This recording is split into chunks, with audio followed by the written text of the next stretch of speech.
Hello ladies and gentlemen and welcome to the ASUS ROG Dream League Season 3. My name's ODPixel. I'm here today joined as always by the wonderful Draskell. We've got two best of threes here for you today. The first one is Burden United up against Yellow Submarine and the draft, it has begun. So let's get ourselves over to the pick and bans and Draskell, it looks like 6.83 to me. It really does. If you look at Burden United's draft, so far they've banned out Sniper and Spearbreaker, two heroes that we know for a fact Come With Me hates. So he's like, I don't want to play against these. Mynosh just bans them out, and they get their hands on a Wisp, a hero that I really would not want to give to Burden United, given the fact that it's one of... Here comes the Tiny, I mean...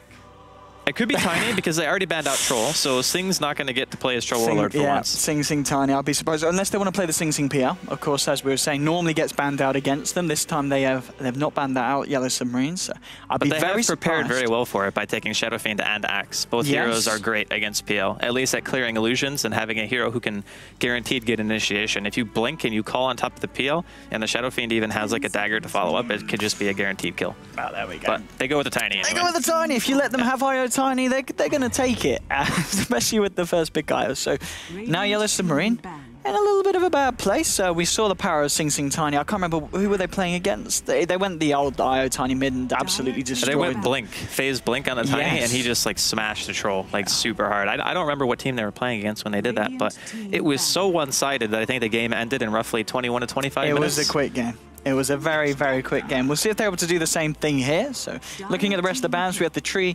banned out. One of those heroes who, I guess if you're running an IO Tiny combination where you're going to be looking for the relocates, Tree, and he's going to be able to help out globally, you know, just nullify some of the burst damage as you come in. Not just that, but you don't want to play into Overgrowth as a hero who buys a BKB to be able to just go ham, because normally you relocate in, you either preemptively pop your BKB or you do it right as you get there. And if you're playing against Tree, you can just get Overgrowthed and then you can't do anything. And then it makes you buy Manta on top of BKB, which is two relatively defensive items. And on Tiny, it can work, but it's nice just to have the freedom to itemize the way that you want, just to do sheer damage output, or maybe you want to buy like another tanky item instead of a Manta or instead of a BKB. So I think that banning that was really nice. And plus, Disruptor sends the hero back, and then all of a sudden you're either left with a Wisp alone, or the Tiny is alone with no Wisp, and we all know that doesn't end well for either hero involved. So really like the bans here from Bird United. They're going all out aggression. So this is Storm, Tiny, Wisp against what Yellow Submarine have. Now granted, Witch Doctor is great against Wisp, so is Lion, so is Axe.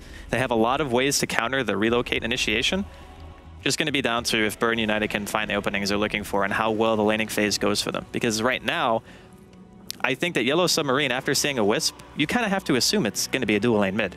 At least the way that we've been seeing it played. They did ban out the Quap straight away after the Tiny. Maybe possibly worried about the Quap off lane, but I don't know. It's interesting to see them ban that in that situation. Now with the Storm, I think, as you said, we've pretty much seen Burden United run it where they do the Storm on his own. I can't remember, did they leave him on his own in the safe lane and run an aggressive dual lane? Plays it, yeah. Yeah, just on his own, and they get two heroes in the off lane. It's really strong because you're guaranteeing that two of your cores are going to be farming.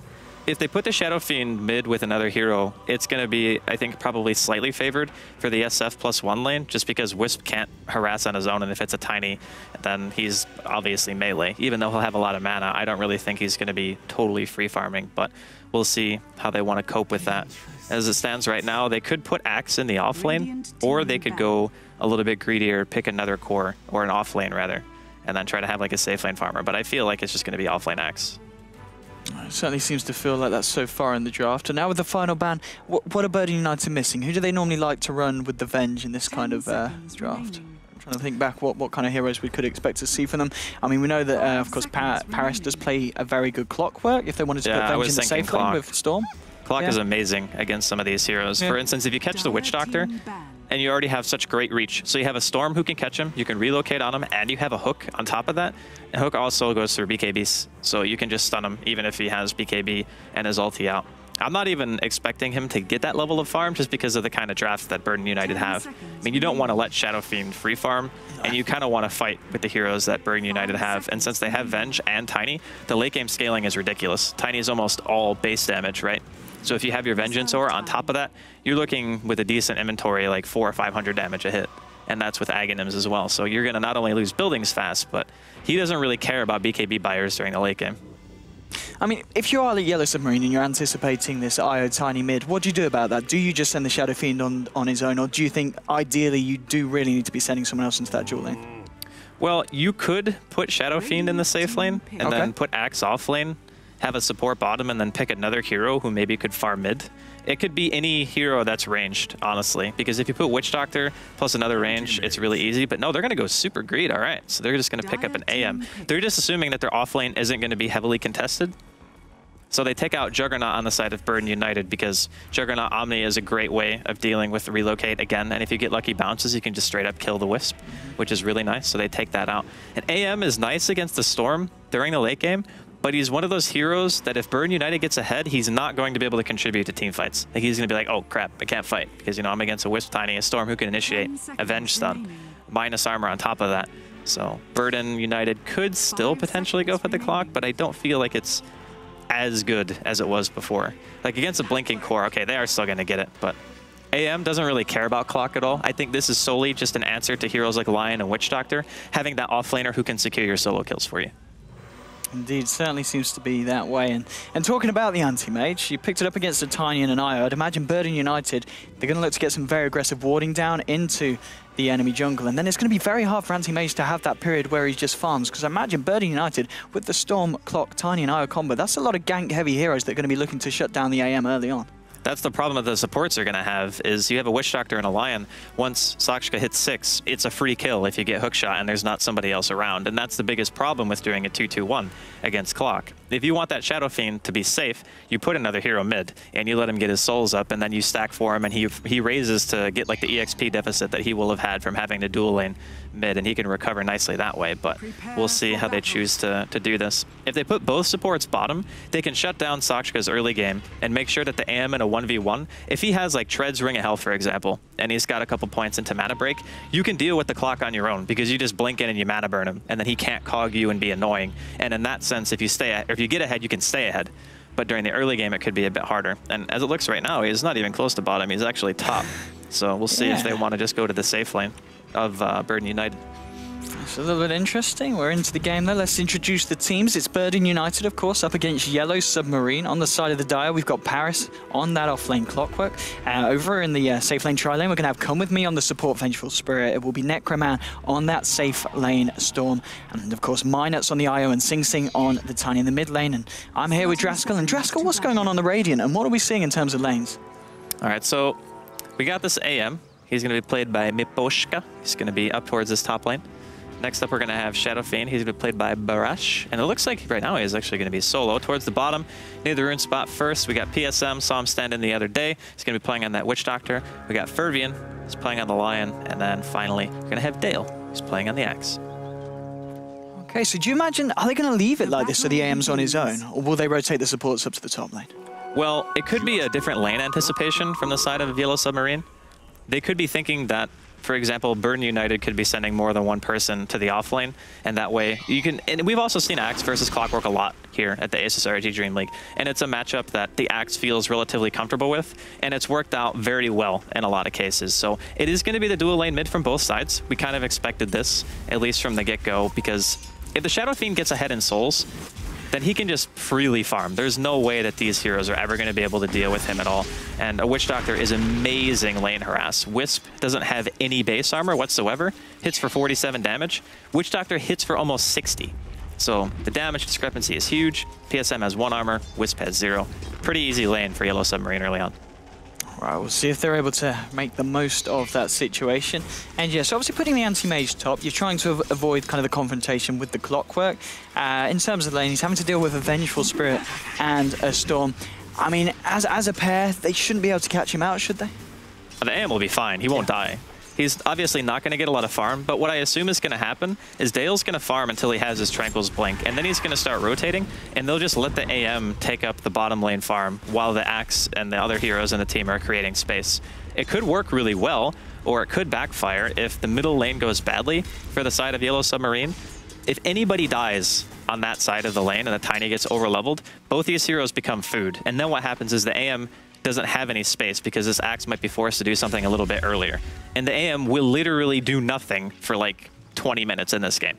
So it's a risky play from Yellow Submarine, but if the early game goes well and the Axe is able to get a blink and have some nice plays, it could work out. And they're looking to make a play at the moment around the mid lane. We see PSM on the Witch Doctor, Fervian on the line, both smoked up.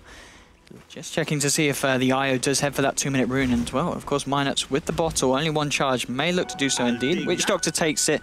They decide to just grab it. There is no dire vision across that rune spot, though. So they could still make something happen here with the smoke. They're wrapping around towards the mid lane. The smoke's actually run out. But maybe they could still try and catch out Minuts. Minuts and Sing Sing keeping themselves fairly back with the creep wave. It would be a hard one. And what's the plan here with PSM and Fervian?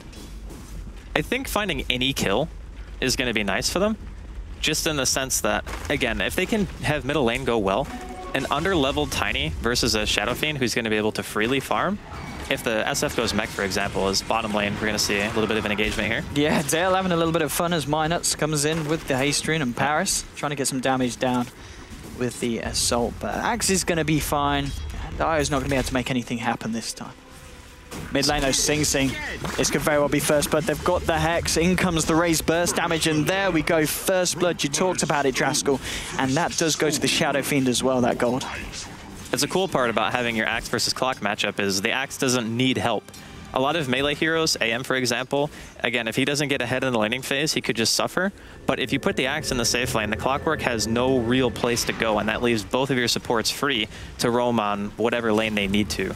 And if you look at what Burn United have, it's not like Storm is a great hero to be able to walk around before he hits level 6 and try to contribute in any meaningful way. And if the Venge leaves top, the AM will probably be able to get a little bit of farm against Necroman. At the very least, again, he's not going to die. So, although he did get his salve knocked off there, which is rather unfortunate. Indeed, obviously looking at the CS so far, Anti-Mage hasn't really found much at all, as you were saying. Just finding the XP for the time being, waiting for that opening where he's going to be able to be a little bit more aggressive with his farming. The Storm Spirit on the side of Burn United in that safe lane is having a great time. 20 last hits, 11 denies. And in the mid lane, Shadow Fiend really breaking apart from the Tiny. Bottom lane, Dale goes in, he finds the clock, and 2-0 on the board for Yellow Submarine. It's a really good start for them. This is exactly what the AM needs too. If you look at him right now, he's only got 4 CS expected to be in the offlane. He's almost level 4. The more that his team does, the easier his recovery is going to be. The Axe getting a solo kill on a Clockwork, first off, should never happen. Like, the only thing I can assume is that he goes for CS and expects not to get spawned on top, though. Indeed, top lane, the Magic Missile and the Wave of Terror came through, and they're one hit away from bringing down the Anti-Mage. But, of course, with that blink, he is going to be A-OK for the time being. Mid lane, Sing Sing getting fairly low. As the bouncers come through, they're not going to be able to bounce yet again. And Minuts will be able to top him up with the bottle. But all in all, Yellow Submarine definitely kind of stepping up the pressure, making it a little bit harder for Burden United to find the farm. And at the moment, their real saving grace is this fact that Necroman on the Storm, he's having a pretty good game. He's got the highest CS. He's 27-12, so he is doing work in terms of overall farm. But this is also expected. Yes. To have a high amount of farm and be the safe lane who's not being contested at all is something that should happen. So until he starts making some plays, I feel like this is just par for the course if you're Burn United. And you have to hope, oh, here comes a toss. Indeed, tossing come with me in. He gets the Magic Missile onto the Shadow Fiend Avalanche as well, but Sing Sing actually getting caught up by the Razors, and he will go down. Minus will not be able to keep him alive. And 3-0 on the board for Yellow Submarine. Burden United trying up the ante, but they just can't cope with it, and Yellow Submarine are ready to deal with it. Their laning phase on the side of Yellow Submarine is really, really good. Just because having the freedom of your supports able to be wherever they need to at any given time, not necessarily having to have all this force of, oh, we need to be helping our AM in the safe lane. Because that's the first thing that you think of when you see it is, oh, he's up against a clock. He's probably going to require some help.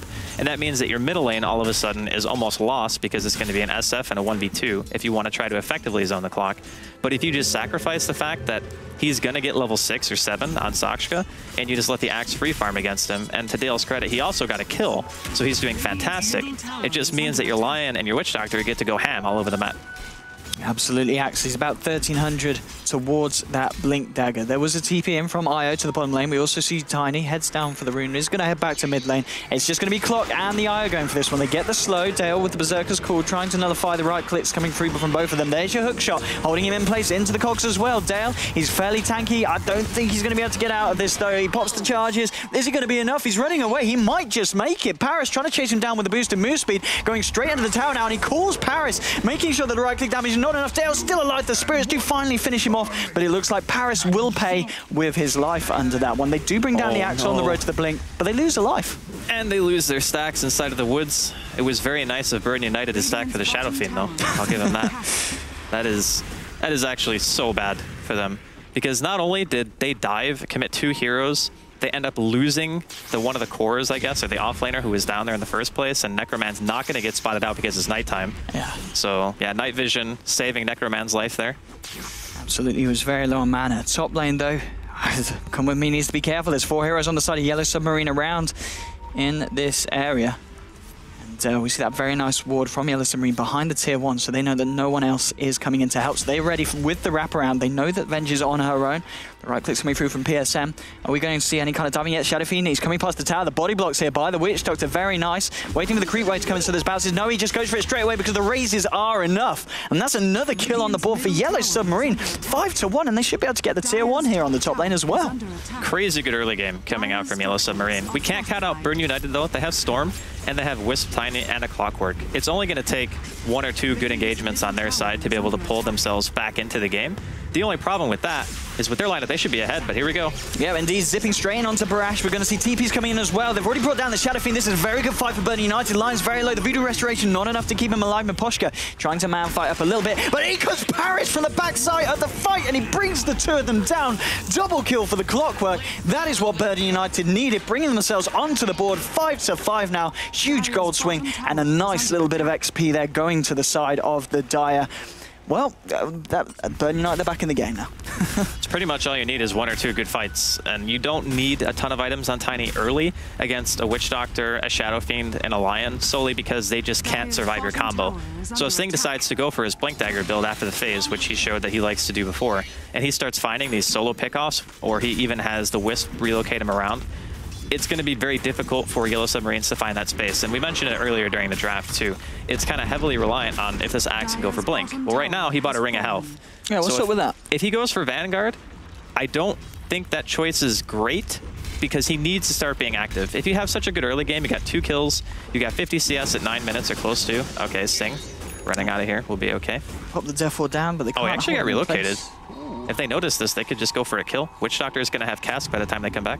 Yeah, Io could be in a lot of trouble, and I don't think he's going to bring Sing Sing back because I don't think they can turn this fight. He's going to go straight into this. No, he's going to bring Sing Sing back. In fact, this might be a mistake because Sing Sing is going to go down.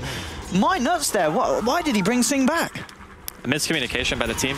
There wasn't even another person in range of Burn United to try to help him do anything. And now Come With Me is just going to get tower dove because he doesn't have a team. Now we see Storm coming in, trying to turn this one around. They're able to burst down the line. Come With Me will get dunked, though, by Dale, and he's looking for more. Necroman getting caught fairly low on mana. The spins come through. There's the dunk. He's a double kill for the Axe. They want to look for more. Sing Sing, he's low as well. There we go. Triple kill to the Axe with the triple dunk. And there's the ultra kill. My goodness. 10 minutes in, ultra kill to Dale. We talked about the fact he didn't go for a blink, but it doesn't really matter. He might be in trouble now. Paris coming in with a hook shot. Calls the Clockwork in. It could be a rampage. 10 minutes in. It's a rampage for the Axe. I don't think we'll be questioning the Vanguard build anytime soon again, Mr. Draskell. That's pretty... That's been the secure. Very well spun by Dale. Really nice positioning, too, realizing that relocate back in was a total disaster. I don't even know why they thought that was a good idea in the first place. First off, the creeps were pushed. So they weren't relocating into a wave that was pushed towards Yellow Submarine side, it was pushed towards their side. So you have to walk into a full creep wave to help in the first place, and maybe they just thought that they could get a combo off and kill one of the supports before he was able to land a disable. Huge mistake. And that just snowballs into Necroman feeling obligated to go in because they're tower diving on Come With Me, and then it was just help your friend syndrome and everyone dies. Bottom lane, there's a swap back onto the aim. He blinks forward, but of course can't get the distance, and he should go down here. They will find a kill onto the anti-mage. The money going to Io. So a nice kill, but off the back of a very, very bad fight in the mid lane. Sing Sing needs to be careful. He is kind of on his own here. Does have the Clockwork in the tree line. Clockwork does not have the hook shot back off cooldown, so Sing Sing will back up, go down to the bottom rune to bottle himself up. And the pressure being applied now by Yellow Submarine on the mid lane. And we're going to see a replay, Draskell. I hope it's of that Axe play because that was pretty awesome.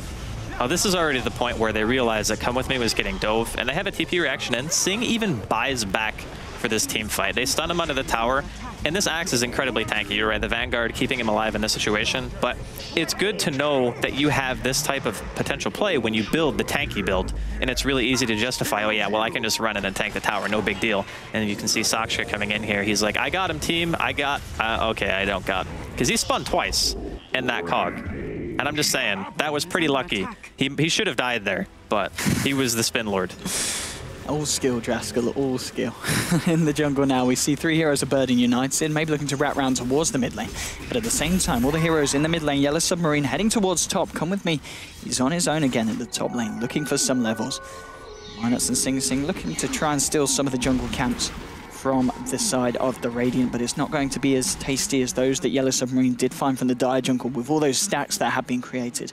11-7 on the board. Looking at the net worth, we see Shadow Fiend and Axe very much at the top. 7k on the Shadow Fiend, 6.5 on the Axe, the closest being Necroman on the Storm with 5,000. And it's going to be even more of a difference now as they look to take the top tier 1. Fortification will come out, but it should go down here nonetheless. And they're going to TP down to the bottom because they want to try to defend this. PSM, he's on his own at the moment. It's going to be hard for Burden United to push this one down, especially with more backup. Sing Sing, he's diving. I think he's maybe overestimating himself a little bit. He is caught in a place where he does not want to be. Therefore goes down. And Sing Sing, what was he looking for, Draskell? A hope and a prayer, I guess. I don't know. His team kind of bailed on him, so maybe he was just a sacrificial lamb. But here's the problem. If you look at the net worths, the Tiny is worth less than the offlane AM. That's a problem. You can't be worth less than the offlane AM as a dual lane mid. So he's died a ton this game already. He's died 5 times. So he bought back, and he died again in middle lane. So he has phase boots and a wand and 3 branches at 13 minutes as a hero who is supposed to be ideally one of the most farmed heroes on the side of Burden United. Now again, the comeback potential of Burden United's team is pretty good because Wisp Tiny late game can just backdoor towers and it's kind of scary. However, in order to do that, you actually do need some semblance of farm, and he's just not finding it. Oh, Meboshka going for the jungle. He's going to find Paris here. In fact, eats the tree, sees him straight away, and well, Paris just TPs out. Doesn't want to hang around here. TPs himself actually straight back to base, so he isn't going to be able to help out with this push that is coming in on the mid lane from Yellow Submarine. 4 heroes with Anti-Mage just behind them as well. Has got the Mana Void available to offer that extra bit of damage in the fight. And here we go, straight onto the tier 1s. And Burden United's going to be able to do anything to stop this. They pop out the fortification. Sing Sing will find himself a Hadrian Dale. He's gone straight in, and he's going to be able to dunk the Vengeful Spirit. That is Axe with a wicked sick kill streak. They get the tower as well. Things could not be going better for Yellow Submarine at this point, 14 minutes in.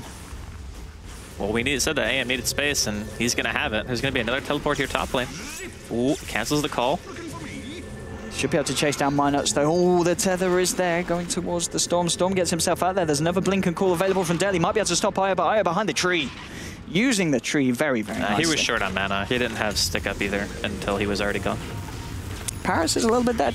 Yeah, a little bit. BKB popped by Shadow Fiend, who's having a very good time. If you look at the SF's build, 14 minutes in, BKB treads 2.2k gold. Not bad at all for the old SF, especially seeing as he was up against this tiny IO mid lane. And normally I would say that rushing BKB straight up could be seen as detrimental to your overall farm game, but if you're just dominating so hard that you can get all the tier 1s, maybe start pushing into tier 2s, and the only kill potential that Burden United currently have is through magical damage, having a BKB can be fantastic because your Axe can just force the engagement. He's now got a blink, so he's looking for the combo play. He blinks in with Requiem and BKB, and you just take the fight off the back of that. And honestly, if they land one good combo, it's a free tier 2 tower or free Roshan, for example. And if you want to go for more late game transition afterwards, you know that for the foreseeable future, Burden United are not going to be able to fight into the 5-man of Yellow Submarine. There's just no way. None of their heroes have anything. Yeah, we'll see if they're able to make anything happen here. They've got Sing Sing in the lane with 3 of them just hiding out of vision in the Radiant jungle, ready for any kind of defense coming out from the side of Yellow Submarine. We see them sending well, in fact, the entire team bar the anti-mage down towards this bottom lane. Necroman will be spotted out. Can they get the call? Yes, they can. There's also going to be the Minister from the Paralyzing Casket. Shouldn't be enough to hold him in place for too long. No, Necroman is able to zip out. Actually gets relocated out. So, this is bad. This is really bad. He can't bring it back this time. Not again. Was that relocate necessary? Well, I don't think so, but maybe he thought that he was going to get bursted harder, so it's just a sacrifice to the Wisp, which is fine. I mean, that's the lesser of 2 evils, but that also means that Roshan could potentially be the option here for Yellow Submarine. They don't have anybody with Lifesteal, but they do have Voodoo Restoration at level 4 and an AM on the high ground. The sickest blink. This is, it's got to get that vision. Going straight for the Roshan, and oh, the AM went Vanguard and maxing Spell Shield. What do you think so of that, he wants to fight. I thought that they were just going to use him as kind of a backup, as in, if our early game goes well, but we can't break high ground, we'll just use the AM as a Battle Fury carrier to push out lanes and just be relatively annoying. Because even Necroman's farm, he's going for Bloodstone. So what that does against an AM is, well, nothing, because you can't actually hold the AM down long enough to kill him. So you just go for the greedy build and you go Battle Fury Vlad's Manta. And then you have another core on the team who's actually very difficult for Burn United to take down in the ultra late. But again, if their whole game plan is just to try to take all the map control away by the next 10, 15 minutes, and then just choke out Burn United, that could also work. So they're going to try and continue the choking, pushing down the bottom lane, getting some damage onto this tier 2 now, the full 5-man. Burn United, they've got 2 heroes in the top lane, 2 in the middle, 1 heading towards the middle lane. Doesn't look like they want to even try and defend against this aggression. Yellow Submarine, of course, with that Aegis on the axe. Going to be very, very hard to stop this momentum. I mean, Yellow Submarine, what's the plan? Do they need to keep this pressure on, or, I mean, can they play it safe? As far ahead as they are, they could potentially break high ground, but they need a really nice engagement. I think the safer play is just to go for the tier 2s and push out mid, push out top, but they do not care about playing safe, apparently. They just want to go for it now. They do have Crimson, and they have level 4 Voodoo Restoration, and all abilities are off cooldown, including BKB Blink and Requiem on the Shadow Fiends. So they're feeling confident. They definitely can do it. Oh, Sing Sing Blink again, getting a massive avalanche into toss there. The entire team getting very low. Barash pops the BKB. They've lost the Storm. They'll lose the Venge as well. They are all fairly low, though, on the side of Yellow Submarine. Dale will get caught out by the toss. Paris looks for the hook shot. He isn't going to be able to catch the AM, who did just blink out. Dale, he's going to be caught in the middle of it all. Is he going to be able to pull anything off here? He's already down to half health. They'll get the avalanche into the toss. Axe almost certainly will go down here as Paris and Sing Sing do chase him down. Negative earn charge as well. Will find the kill. Now Barash, actually, he might be in trouble, and he will go down with the Requiem doing so much damage. Here comes AM, maybe looking for the cleanup. Minuts will go down. Sing Sing is going to be the only one left alive. Miposhka hasn't got the Mana Void, just needs to find the Tiny, and he will see him now. Sing Sing goes in with the toss, with the punches, then blinks out before the damage comes in from AM. So it's a fairly even trade. Burn United, that went all right. It wasn't even. It was way better for Burn United. Yeah. That should not have been stopped like that. To get 4-man Avalanche tossed was very bad positioning. I don't think this AM is going to die to Necroman, though. He doesn't do enough damage. The Vanguard coming in huge. But that push should have been a lot more successful if they had just spaced out a little bit better. If you only lose 1 hero, it's not a huge deal at the start of a fight, but they ended up losing 2 before any abilities were even cast. So that was really badly played by Yellow Submarine, like being that clumped up against a Tiny. Indeed, really did not work out for them at all.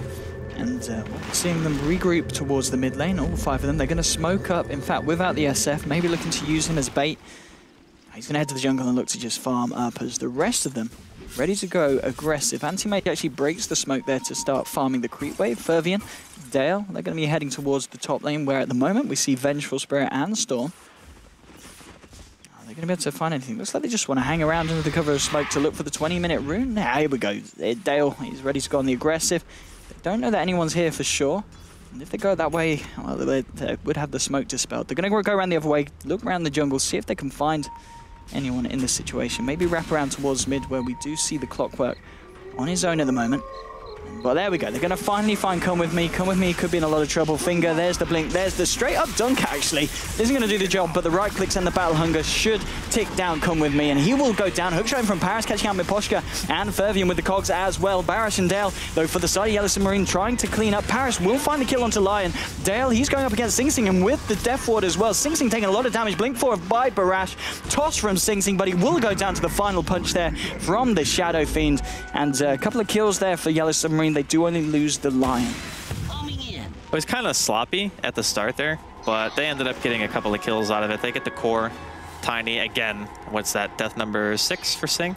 So, a bit unfortunate for him, and only losing a Lion off the back of it, not even that big of a deal. He had already used Finger by the time Sakshika had got his cogs off anyway, so it wasn't the highest value kill, but they'll take what they can get, I suppose, at this point. It's just Yellow Submarine continued to apply just non-stop pressure to the side of Burn United. And Necroman with only a Bloodstone, he might be able to go in and absorb some damage, but his kill potential isn't really that high at the moment. He only has level 2 Vortex. You want at least level 3 before you start feeling like you can even go for a solo kill. And the way that Yellow Submarine are playing, he might not even have that chance. They're just always grouped up as 5. They're going to find Come With Me here top lane. Not a chance to live through that. There was a Clockwork there, but there was nothing that he could do. Poshka now chasing down Minuts. going to be able to do anything apart from scare him off. Necroman at the moment looking to split push, looking to increase his farm after finishing off that Bloodstone. He's got 1.1k gold on him at the moment. Sing Sing in the mid lane is on his own. There is the entire team of Yellow Submarine in the neighborhood. He does need to be careful. Will blink south, blink away from this push. Coming in now onto the mid lane. They're going to look to take the final tier 2 away from the side of Burden United, or maybe not. They're happy with where they are. They're going to keep it safe. 22 minutes is about to hit. Look for the bottom rune and heading down to stop this push coming out from Storm Spirit, but Necroman in the trees. He's almost certainly going to either get out there or maybe turn it around with Sing Sing if Yellow Submarine decide to go in onto the Tiny. Sing Sing, he's on his own here. Necroman will be ready to jump in. Sing Sing staying in the trees, keeping himself conspicuous. Ooh, Yellow Submarine, I don't know if they're going to be able to find them here. They've got 3 of them down here. They can kill the Lion. He just needs to be farther away from the creep wave. I think Sing is just hesitant to go because he might accidentally toss a creep instead of the Lion. And if that happens, the Lion lives. And then he gets hexed and they could turn it. So it's a little scary. Maybe waiting to see if Miposhka gets left on his own. They do have a Vengeful Spirit down here as well. The Ward will scout the line, and there we go. It's just going straight in on the line. That is going to be the Lion. Quickly dispatched. And actually, Necroman TPing out. They won't be able to find him there with the Mana Void to cancel the TP. And they get a nice little quick, easy kill, and looks like they'll be able to get out as well. Minot's coming in to help Sing Sing retreat and come with me close behind. So they get a little kill on the Tiny there. It pays off hanging around down the bottom lane. It helps a lot to have the enemy team move to your kind of advantage, I guess. So if you're positioning in that way, even if you're committing both your cores and you make them TP just to stop like one hero from getting picked off, that gives you your side of the map back for a little while. So you can continue to try to get some farm. Necroman needs minimum 1 more item. Sing has Blink, which is nice now because he can isolate the supports and just kill them straight up. He's even a little bit over halfway to finishing up his Aghanims. So Burden United, again, a lot of experienced players. Their early game went about as bad as you could have ever wanted it to in this scenario. Losing the middle lane, bottom lane, solo kill going the way of Dale, playing the Axe on the side of the Yellow Submarine. Even the safe lane, like Necroman had okay farm, but it's not enough to just have a Bloodstone. You need a secondary pickup. So if they can buy themselves another 5 or 10 minutes, I think the experience is going to start kicking in where they're going to be able to outmaneuver Yellow Submarine. If they start falling into this passivity where they start split farming against Wisp, Tiny, and a Storm, that's what Burden United want them to do. They want them to get into that mode where they don't feel confident in breaking the high ground and just start farming in random spots. Indeed, so 22-13, 24 minutes in. Dale, he's going to be going for that BKB after the Blink Crimson. He's fairly close to it as well. Only about 600 gold away from the recipe. We saw that the Witch Doctor, of course, working on that Aghanims. He's already got a couple of the components, has the Ogre Club, has the point booster already at this point. And in the jungle, well, Dale, he finds himself a Storm, but Storm zips away, keeps himself out of harm. And, I mean, what is the plan of action? You were talking about what Yellow Submarine need to do, but what do Burden United? Are they very happy with this kind of pace that the game has changed? Absolutely. This is perfect for them. Even as mentioned earlier, you want it to go late game if you're a more experienced team because you just make the better choices. So you lose one team fight or something like that, and actually going to see relocate here. Indeed, onto the line, he pops out the stun and the hex, and he might be all right with PSM coming in as well. The bounce is there as well. Minus will go down. Sing Sing will be able to burst down the line. They'll be able to find the Witch Doctor as well, so double kill there for Sing. Dale coming in with the core just a little bit too late as Necroman's able to zip away. BKB and Requiem actually popped by the Shadow Fiend. Paris won't be able to TP out as the Mana Void with the mini stun cancels it. It's a 2-for-2 trade, but the double kill does go to the Tiny on the side of Burden United.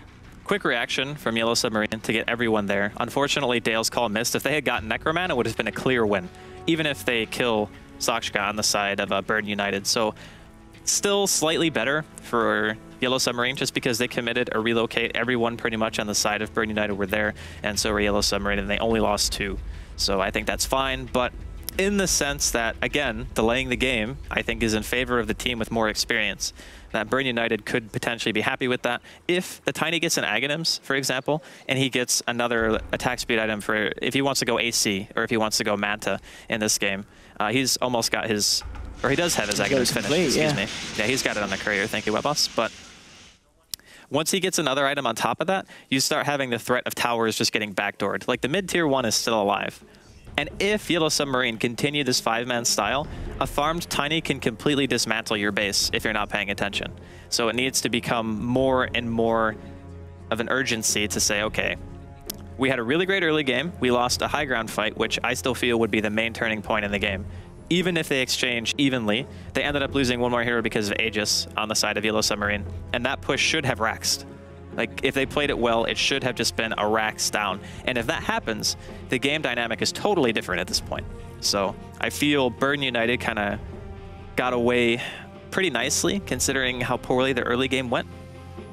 But all in all, I think Yellow Submarine just need to continue the pressure. I actually don't think that splitting up is the right thing to do against what Burden United have. I mean, indeed, we've seen in past games as well, Burden United are very good at coming back. Well, I think the other week we saw them in a game where it started off like 7-0. They're having an awful early game, but they brought it back, and it certainly looks to be a game where they're going to be able to maybe do that. Just might be able to again in this first game of the best of 3 series. 24-15, you're talking about the late game. Burden United are going to be very confident if they go there, and they're already en route to a very good place with this, especially looking at the Storm. He's got 11 charges on the Bloodstone. Not bad for a game 25 minutes in where he didn't have the best early game. He had a free safe lane, so again, his farm isn't spectacular, but he was also contributing to some of the earlier fights. Like when he came mid, when Come With Me was getting dove, and he ended up dying because of that. Like, small things really hurt your farm. If you're off the map for like an extra 2 or 3 minutes, you miss 6 creep waves, you know, that's a lot of money to not have in your inventory. So looks like the game is going to resume here in just a second as a PSM is apparently back. But I'm really impressed with the way that Yellow Submarines have played this. I mean, we were expecting them to come in the underdogs, and they were like, no, we're not having any of that. We're going to go in, and we're going to show everyone that we deserve to be here. And that is a very angry-looking man. It is. He's not. Like, why is he so mad? It's only game. There, was he? All right. I feel like maybe you should send in a different picture for him or try to find him. He's probably an awesome guy. Maybe he just really had to go to the bathroom. It's not the best side we caught of him there, but well, PSM, we've got some stats at least. That's nice. Yeah. We didn't have anything before the game, but now it's just like stepped it up. It's the abyss. Now we don't get to see anything. No, and the game is unpaused, so hopefully. Oh no, it's unpaused again. They won't believe me now. It was unpaused literally for a second there. Apparently now Burden United are the ones who need to pause. So we have switched from Yellow Submarines to Burden United pause. Well, Draskell, Yellow Submarine. They were the underdogs. Impressive play. It is impressive play. 24-15. I mean, Burden United next game, what do they do against this? The Tiny Eye, why isn't the Tiny IO worked out as well as it did? What did Yellow Submarine do so well that's really ruined the game? Well, the early game at least for Burden. What did they do? The key pick for me was the Axe. The Axe. So every single time in ASUS ROG DreamLeague that we've seen Axe and a Clockwork on the other team, it normally ends up in being a 1v1, the Clock versus the Axe. And every single time, the supports of the team who have the Axe end up doing a lot more. So it seems like a trend. Now, I don't know if it's just like coincidence or whatever, but they always just have a great early game because the Axe never needs anyone to address attention to the Clockwork. And I feel like that's one of the biggest strengths of the hero is to say you need at least 2 people to tango. And unfortunately, they don't on the side of Yellow Submarine. So now their early game was fantastic because he supports Roam, and that's only because the Axe pick allowed them to leave that lane, just totally ignore it. Well, we're back into the game now. Burden United, they've got the Clockwork down at the moment. The rest of the team are looking to set back and try and find the farm in the jungle. Yellow Submarine, we've got to remember that Yellow Submarine, they are still top of the net worth board, and especially in terms of their 2 cores, with the Shadow Fiend at 13.5k gold up against the 11k that's coming around the corner for Necroman on the Storm Spirit. Yellow Submarine grouping up. They're going to look for a smoke here. They do have a smoke on the courier. It's probably just going to wait for Axe to clear this camp, and then they'll be ready to go, and they'll be able to see if they can catch anyone out. There is a dire ward there, but I don't believe that would have caught that smoke. Oh, this smoke is a bit early. They should really wait for the Axe's BKB if they're going to do this. Yeah, we'll see if they're able to find anything. Minuts, he's on his own at the moment. They're just going to smoke into Roche. Roche is up. So it could be a potential for the side of Yellow Submarine. And it looks like they may do that just indeed. Yeah, Barash picks up the double damage. They're going to scout out straight away with the rocket flare. But it's going to fall very, very quickly. Can Burden United get there in time? I believe they know. The Storm just TP'd to the tier 2 mid. They saw him walking in the jungle with the ward that they had. It just faded a second ago on the side of Yellow Submarine. So they probably just saw that and just said, let's try to Roach go. The steal, he gets it! Necroman with the steal. The side of Yellow Submarine do find the Roche, but losing the Aegis. That hurts so bad. That's not great. Especially a Storm getting it. Yeah. So Necroman before, the problem with going Bloodstone first is typically you have to commit like all of your mana to get a kill. which sometimes can be okay if the kill is a core or something like that. But what Storm wants to do is he wants to go on supports. He doesn't want to have to go on a core who's extremely tanky, like an Axe with a BKB or a Shadow Fiend with a BKB. So now he can expend his entire mana pool killing supports, die, and then come back again and be able to get himself back out. It is, in my opinion, the best Aegis carrier in the game. There's nothing better than having a Storm with an Aegis. Absolutely. And well, we saw that as well. Sing Sing on the Tiny was able to clear up a quick stack on the side of the Radiant. So more money under Sing Sing's belt. Mask of Madness coming out for Sing. So we're seeing the Mask of Madness Tiny. What's up with that, Draskell? Just a method to be able to farm a little bit faster, maybe go for the backdoor. They got the tier 1 towers, so if the lanes are continued to be pushed out on the side of Burden United and they can just find openings to relocate and get some damage on tier 2s, it becomes very scary once those towers drop, because then your base is almost exposed. And it only takes 1 or 2 good relocates to rack somebody if your tier 3 is even attackable and you don't have glyph off cooldown. I feel as though they're going to try to pull Yellow Submarine apart a bit. And the fact that they got that Aegis, that was supposed to be the end of the game. And Sing, he's going to find PSM here in the river. Indeed, Witch Doctor a little bit alone here. Oh, zap. Tries to get himself away. And that's an extra charge onto the Bloodstone now for Necroman. 12 charges, 28 minutes in. Necroman, he's going to be able to run circles around the side of Yellow Submarine. Oh, he's got BKB too. This is completely game-changing for Burden United.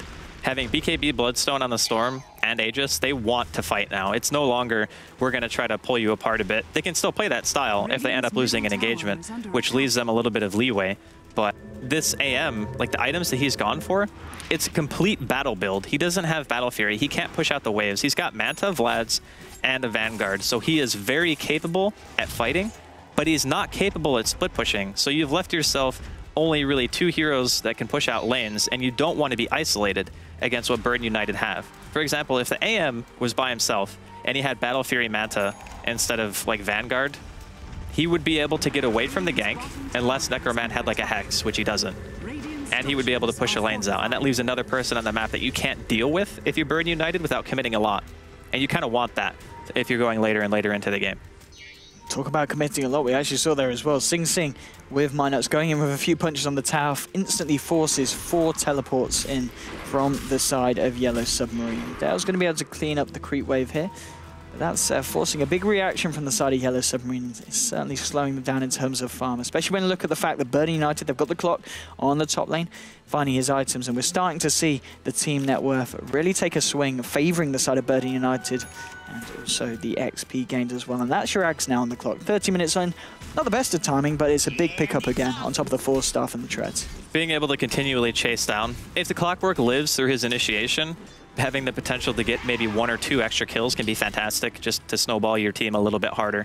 And as the game goes later and later, it's not often we see people get high grounded before 25 minutes in this patch. It's very hard to do. And if Yellow Submarine were able to do it earlier, again, I think it would have been a drastically different game. But the mistake by them grouping up like that hard could bite them pretty hard here. There is a relocate. That was a very slow reaction, actually. Yeah, the Berserker's calling came very late. They do blink forward, trying to catch out Sing Sing and Minuts, but here's Necroman with the BKB. He's going to be able to clear up Fervian. Might be able to look for more. BKB has been popped by Dale. Necroman in the middle of it will get caught out by the Berserker's call, going through the Magic Immunity and the Death Ward. Aegis is there, of course. Can he get out there? Look for the record shot straight away. The timing there, beautifully done by Barash. Now try and look for more, but Sing Sing blinks out, and well, that was bang on. That timing was great. I love how Dale wasn't even concerned with the Aegis respawning the Storm. He's just standing there going, yeah, all right, whatever, our Shadow Fiend's got it. It's no big deal. I would have been like terrified that Necroman would have gotten away and I would have been standing right there, but he's got faith in his teammates and it's well-deserved. Yeah, very nice play by the Shadow Fiend there. 2.5k gold on himself now, still very much at the top of that net worth board. What would you expect to see in terms of an item build coming out from Shadow Fiend now after the SNY, after the BKB, and after the Helm Blink? I don't know if I like the SNY here. It's an item that typically is seen as you kind of want to end the game on a Shadow Fiend because his accelerated farm rate is what makes him such a great mid-game hero, is that he gets items a lot faster than everybody else. But if you buy SNY and then it becomes 40 minutes in and 50 minutes in, you just want to replace it, so then it becomes kind of a waste. If you go Manta, it's better at going high ground. The illusions might not serve a drastic purpose in this particular game, but even against Clockwork, it can be relatively useful. And that way you don't have to BKB if you get hookshot, for example, and you can maybe Manta your way out if you get lucky. But Sing? And bottom lane commits to the tower. He will find it. Dale trying to come in with the call, but gets avalanched straight away. Top lane, come with me. He's very low. Miposhka should be able to clean this one up, and he will do indeed. That is going to be a kill to the anti-mage. And Venge just aggressively farming there a little bit out on his own. In comes the relocate Necroman as well, trying to find the AM. Sing Sing blinking forward. They get the slow there from the Storm Spirit. But Miposhka should be able to blink again. Doesn't get caught out by the avalanche. In fact, he's going straight for the base. It is the wrong base. Paris has got a hook shot. And that's going to be a dead anti-mage. Was that the right place to go? Well, I don't know if he saw the... Well, he didn't see the TP from low ground, obviously. No. And as soon as he gets there, he's like, oh, crap, it's actually Clockwork. That's not great for me. But they do get the Wisp in the meantime. A Lion secures that kill for the side of Yellow Submarine. Not great to lose the AM, but that was an example of if he had used his Blink and gone instead down instead of back towards the enemy base, might have been able to live. And if he's able to split push, then it becomes a lot more threatening. Well, here we go. Hook shine onto PSM, and there's the backup as well from Necroman. He will get hooked up straight away. Witch Doctor will fall. Barash trying to turn this around. BKB has been popped by Necroman. Barash won't be able to chase these guys down today. So another pick off onto the Witch Doctor. And there was another hook shot there, but it looked like it was a hook shot back to base. Clockwork heading back to refuel. But killing the Witch Doctor, more kills under Burden United's belt, and that is your BKB now complete on Tiny as well, and still 1,400 gold on Sing Sing. Really catching up in terms of net worth, only 2k behind this Shadow Fiend now, and if the game keeps going at this pace and momentum, wouldn't be surprised if we see him at the top of the board fairly shortly. Wouldn't shock me at all.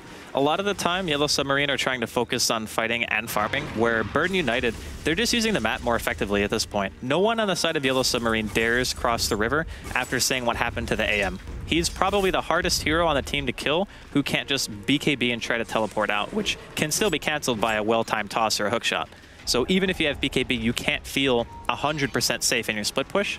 So now, it's just, oh, we got to defensively farm. And that leaves room for Burden United to look for these heroes pushing a solo lane and just say, okay, yeah, we're going to use a relocate, get a kill, and then your map control dwindles even more. So I'm feeling a little bit nervous for Yellow Submarine. They're still in the game, but I feel like they should have done a lot more with what they had. The Necro Steal was massive, again, or Aegis Steal from Necroman, excuse me. And the failed high ground push are like still, in my opinion, the biggest issues that they've had this game. Indeed, now Burden United with 4 heroes on the bottom lane, ready to maybe try and push it up to the high ground. Yellow Submarine, they're grouping up mid. Did they smoke up there towards the mid lane? They did not. They're just going to look to rotate into their own jungle. They're still out of vision. There is the ward there if they come any closer. But they won't, in fact. They're going to back up. They don't want to go into their jungle without any kind of vision or detection onto the side of Burden United. They're still not sure where they are at. Just going to look to stay back and farm up. Burden United, they're going to group up together, still hanging around just to see if anyone does come in from the side of Yellow Submarine. They do, of course, have that dire ward very nicely by the entry point to the jungle. But Yellow Submarine, they're not falling for it. They're just going to head down to the bottom lane, clear out the creep wave, and mid lane Axe working towards that Shiva's Guard, has the recipe, 2.7k gold, and there we go, zipping straight in. The fight has begun from Burden United. They've already taken down 2 heroes. Barash, he's getting slapped by Sing Sing. Necroman getting fairly low to the anti-mage, but there we go, stun onto Barash as the BKB wears out. That's a double kill here for the Tiny. Miposhka is trying to find my nuts. Blink through from there, will find the dunk onto the eye of Barash, trying to turn this one around, raises onto the Venge. You pop the Ghost Scepter, there's your dunk to finish it off. And Dale, maybe he looks for more, he's a little bit low on mana. Miposhka leading the charge, and beautiful. Sing Sing pops the avalanche, which Miposhka blinks into, stopping him from chasing down the Tiny. Paris will look to TP out. They've got nowhere to cancel it. They get the clock play, and they get the Tiny out, and Sing Sing there with the anticipation play. That was sick. Not only the stun from Sing, but the hook shot, realizing that it would stun the 2 heroes that he was going past and the hero that he was going to ensure that he could get a decent cog to TP out of that situation.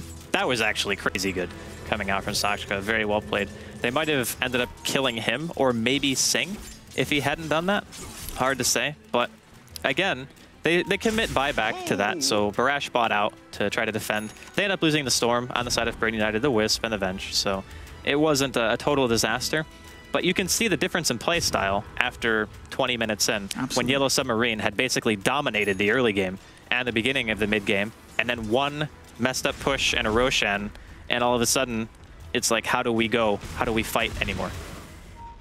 And I mean, we were talking about pretty much, what, 2 minutes ago, Sing Sing chasing up the Shadow Fiend and the Axe, and well, now he's top of the board, and suddenly 3k gold ahead of the SF. That's what happens at 6.83, is if you just live through the fights, you don't even have to get the kills. If you're just there, you accumulate ridiculous amounts of gold. So even though Yellow Submarine played a fantastic early game, the early game isn't the only game anymore. It's not like, oh, we win early game in the first 20 minutes, you can't come back. Now it's, if you mess up 1 or 2 times, the other team is in the game. And if you have a lineup that needs to win by a certain point, you're actually just behind. So with the way that this AM built, they don't really have that fallback mechanism that they were looking for, even though his net worth is still very high for an offlaner. Like, he's got more farm than Sakshka. It's just that his impact isn't as high. Oh, we see a smoke from Yellow Submarine. The blink straight onto the IO. They'll be able to find a quick and easy kill there. And now straight into Roshan. All right, Necroman. All right, where is he? Where's your Storm? time. Come on, Storm. There he is. He's ready to go. The flare vision is there. Yeah, he's going to be able to see the timing here. And, well, he's got his TP drop. We've seen him do it before. He's very, very capable. Mom's spaghetti. Of going for the steal here. There we go. In fact, straight onto Sing Sing, in fact, from Yellow Submarine from the low ground, trying to catch him out. There's the swap from Come With Me. Fervian is actually going to be the first to fall here. Deathfall gets popped down, doing a fair bit of damage. Necroman now onto Come With Me. Come With Me will fall. That is 2 heroes down. There's a buyback from Io. Damage coming through from Dale here on this Axe. Double kill from the Shadow Fiend. It is 2 heroes for 1 Miposhka. Blinks away. There's the toss from Sing Sing. He's fighting through it all, but will get blown up there by the Requiem Assault. It's an ultra kill for the Shadow Fiend. And well, Necroman zipping forward. Needs to be careful though. He is kind of on his own here. Does have the IO. Miposhka coming through. BKB popped by Necroman. Necroman is now out of mana. PSM and Miposhka keeping the aggression on. The bash is coming through onto Minus. The bounces as well. The hook shot in from Paris. He is back into the fight. Tries to live for the anti-mage. The pull from Necroman holding in place. He will go down. PSM tries to TP out. Will be able to get away. 4 heroes down on Yellow Submarine. I believe, was it just the 1 buyback used there from Burden United onto the IO? It was 2. Clockwork as well. Yeah. But it was worth it. They managed to get 4 heroes on the Yellow Submarine. No, Storm bought back, it was 3. It was 3 buybacks. 3 buybacks, yes. So Yellow Submarine killed a heck of a lot there. And they still end up losing the engagement just because Burden United came better prepared. Yes. They had buybacks of more heroes. They had the heroes who could actually get back into position. So Clockwork and Wisp and Storm, very mobile if you have your relocate up. And since Come With Me swapped Sing, I'm pretty sure he didn't use his relocate at the start of the fight. And he just had it to come back in. So everything considered, it was a huge investment for Burden United to get that Roshan, but I really feel like they needed it. They could not let Yellow Submarine get it.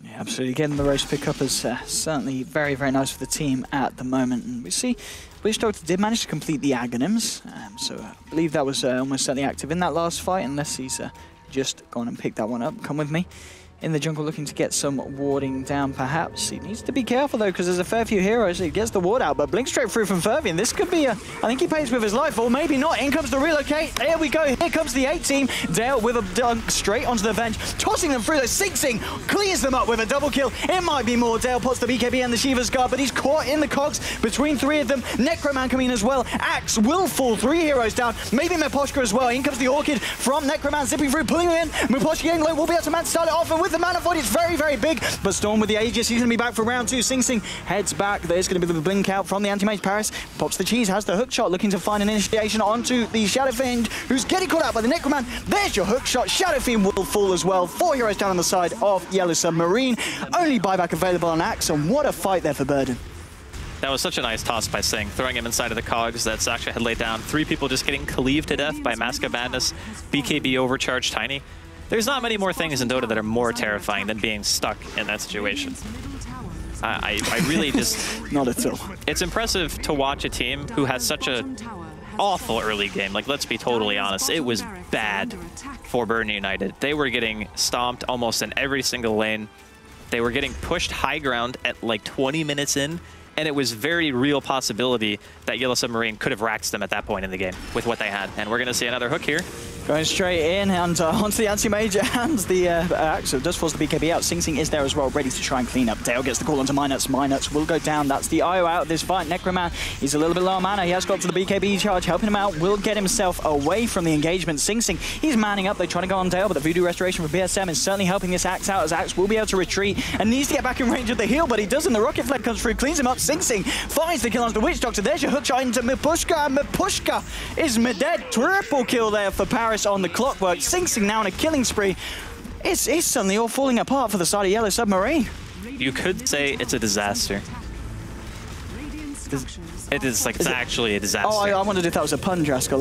No, it it's not a literally pun. just is a disaster. It is. Oh, is that a reference to Sing Sing?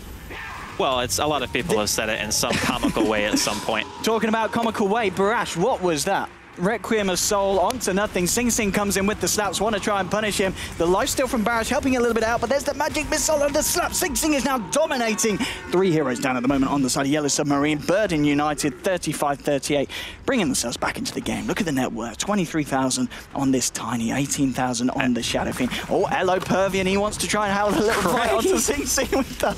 Oh my goodness, Sing Sing, he doesn't even care. Turns around with the slaps onto Miposhka, and Miposhka, he bought back, he's dead for 100 seconds. Look at the zip-in from Necroman. They find themselves another kill. Onto Lion, onto the racks. Tier 3s are down, 43 minutes in. They took their time, but they certainly seem to be doing it now. Straight to the Tier 4s. They don't want to mess around. 4 heroes down on the side of Yellow Submarine. There's nothing they can do to stop this. First Tier 4 goes down. That's going to be the second Tier 4 going down. Witch Doctor, come on. We need to look at it go. Get yourself in there with the cask and the Death Forward. But now he sits in base and says, no, GG go next, sitting in base. And there we go. GG well played is called by Dale. And, well, that's classic Burden United there. They have a bad start, but then they just have amazing team fights towards the latter half of the mid-game. And come the late game, they're just absolute powerhouses, and you can't stop the Necro and the Sing Sing. Necroman kind of salvaged the game for them, I feel. Even at the stage where they had already kind of climbed their way back up in terms of net worth and farm, it wasn't really 100% that they were going to win. It was still, if they got that Roshan, if they had given it to Barash or they'd given it to the Axe again, there could have been potential high ground. There would have been buybacks, I'm sure, for that high ground defense, so we can't say with 100% certainty that they would have been able to Rax. But all in all, if you're playing against Tiny, don't stand on top of each other. Because that was like... That was what, 4-man avalanche toss or something like that when they were defending the high ground. Pretty much, yeah, the first bad fight. And 2 heroes just instantly died. And then it's like, oh, well, now we have a 3v5 inside of the enemy's base with an Aegis on a hero who can't really run away. So... Not ideal. Yeah. Not ideal at all. Wasn't great. And the worrying thing is, they had a perfect start, Yellow Submarine. So it kind of... I mean, can they defeat Burden? Their draft? If they have that kind of start and then can't win off the back of it, what do they need to try and win the game? It's just like one of those slight oversights. You don't think about it, but really, if you're just grouped up too much and the enemy team see it and their experience and they go, oh, this is our time to jump, and we catch you. And right now in this patch, stuff like that can just prevent you from ever going high ground again. And that's the problem, because Bird United had a better team for going late, not because their carries were necessarily better, but because they had more ways of playing out the late game than what I think Yellow Submarine actually had, because they had Shadow Fiend, AM, and Axe. If the AM had split pushing items, maybe it's a little bit different, but they realize that he goes full battle build. You know, he goes Vlads, he goes Vanguard, he goes Manta Style. Yeah. He didn't have Battle Fury, so he can't pressure lanes. He only can fight. So with that, I think Bird United just saw it and they were like, okay, yeah, we're going to play it a little slow. We'll choose our fights, and then whenever we get a bigger advantage, we can just keep going because we have so many ways of initiating. So yeah, I think Bird United might have been a little bit irked at the early game, and then once they defended, they're like, okay, we're good. We're back in it. They were certainly back in it. And of course, it is a best of 3, so Yellow Submarine, they will be able to have another shot at taking down the side of Burden United, which we will have in Game 2 very, very shortly. First of all, though, we're going to leave you, me and Draskell. We're going to let you cut to some commercials, and then over to our beautiful panel and Shiva. We'll see you in a bit.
was wrong.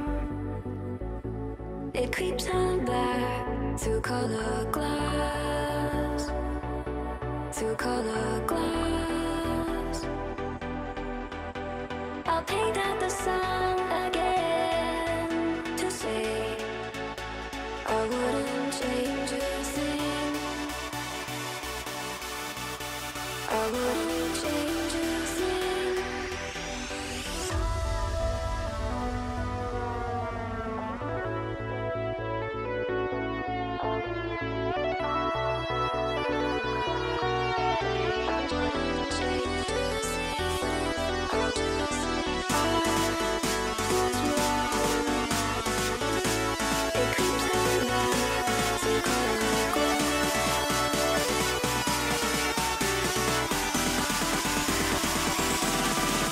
Come with me.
But I just gotta know one thing.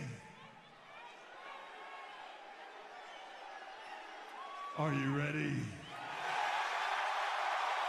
No! I said, are you ready?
Welcome back to the ASUS ROG Dream League live from the Monster Energy DreamHack studios with all power working again. And I think it was not me that broke the studio. The jury's out on that one. We'll see.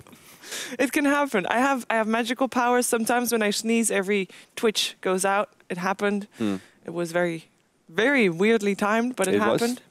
But we just saw an amazing match. And actually, this game was a lot more scary for Burning United than I was anticipating it to be. Yeah.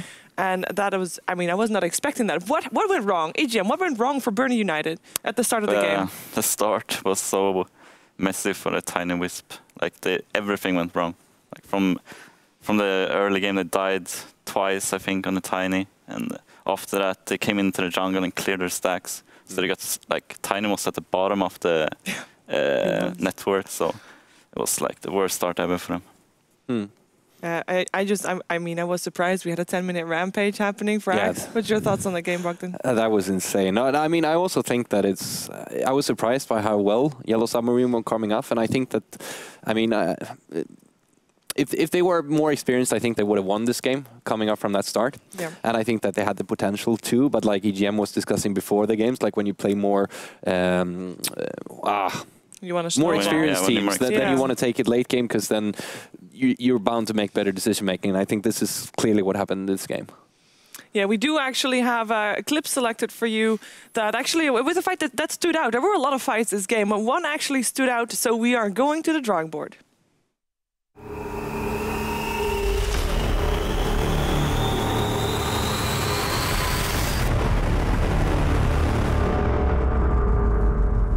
All right, welcome here to the drawing board. This is going to be my first try on this, so let's hope it doesn't go too badly. And we're about to watch a big fight at the ROG, where it's a lot of people dying and a lot of kills happening. So let's jump into the screen right here in front of me and let's see what happens. So we have a Yellow Submarine going in here, starting taking the ROG. If we can go really slow. There, if we pause a little bit here, then we see the Axe has jumped in here to the right side. We have the SF by himself standing at ROG here, and in just a little bit of time, there's going to be coming a Clockwork jumping in right here, making it so that the SF can't really enter the battle in the beginning with his teammates. So if we keep going forward a little bit here, then we see the Clockwork coming in, getting the SF, and at the same time, the fight is happening to the right side. The Storm is coming in, and now in just a few seconds, we're going to have a Witch Doctor there. If we pause a little bit, then we have a Witch Doctor ulti coming up right here, while the Witch Doctor is actually standing down behind the cliff down here, so they can't actually get to him at all. And this ult is going to do a lot of work in that fight. Meanwhile, SF is trapped on the cliff over here, and he's just waiting for his blink to cool down before he can enter the fight. So let's keep going for a little bit. And here we see the Witch Doctor doing some massive work with his ultimate. It's just bouncing around from the whole team. Necroman's going down, even though slightly mistimed mana void from the anti-mage. And here all of the buybacks are coming back from Burning United here. So the Storm Spirit goes down and it buys back right away, and that's one of the most annoying heroes to fight against in a buyback. And see, if we pause a little bit here, there we go. And soon we're going to see the Tiny. He's going to blink in right here. And then we're going to see the SF pulling up a pretty spectacular double ulti. He actually manages to get one ulti off right before he dies, so that's effectively making it a double one. And meanwhile, the Storm Spirit is soon going to be jumping from like a mile away, right into the middle of everything here. So let's just play it out and see what happens here. Watch it go. So there goes the SF, who just starts doing his ulti now. He's going to explode into a double ulti on the Tiny. Boom. Boom. And Necroman jumping in and getting a pretty spectacular jump in there. And now... Gets him like 2 kills as well, I think. Yeah, he gets 2 kills just from the jump in. And then he keeps going, and we can actually speed it up to normal speed here. Because this is actually, the anti-mage, he thinks he can go back and fight, but then the Clockwork, who's actually dead by now, he buys back just to try to save his teammates and maybe screw over Yellow Submarine one last time for this fight, and he manages to do so. And Necroman coming up with a killing spree up from his buyback. So, yeah, that was a pretty intense fight.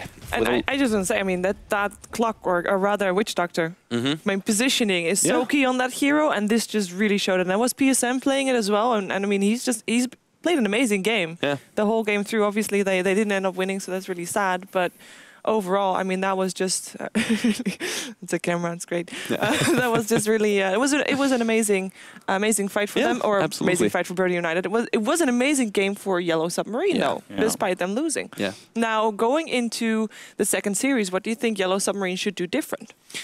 I actually think that they should do sort of the same kind of thing, just fight a lot. Like we were actually talking about that, the CIS type of thing, just fight, try to beat them. Maybe try to pick something that could actually push a little bit more. Yeah. I'm not sure what exactly, but having that pushing potential in another way that they did with their previous lineup, because I don't think that was great. Yeah. They need something to secure the game early, like some stronger push hero, so you can just go in and keep fighting, because they did well in the first game. Something else instead of an anti-mage then? Or was that the hero that might have not brought it last game? Anti-mage was like a good pick against Storm, but I don't think they needed it, because he didn't really do much in the start, because the other lanes were winning so hard. So I guess if they had another push here on the off lane, it might have been easier for them to end the game. Yeah. Okay, well, we're going to find out, because it is a best of 3, so we are going to go to the second game and see if Yellow Submarine can force out a third game against Birdie United.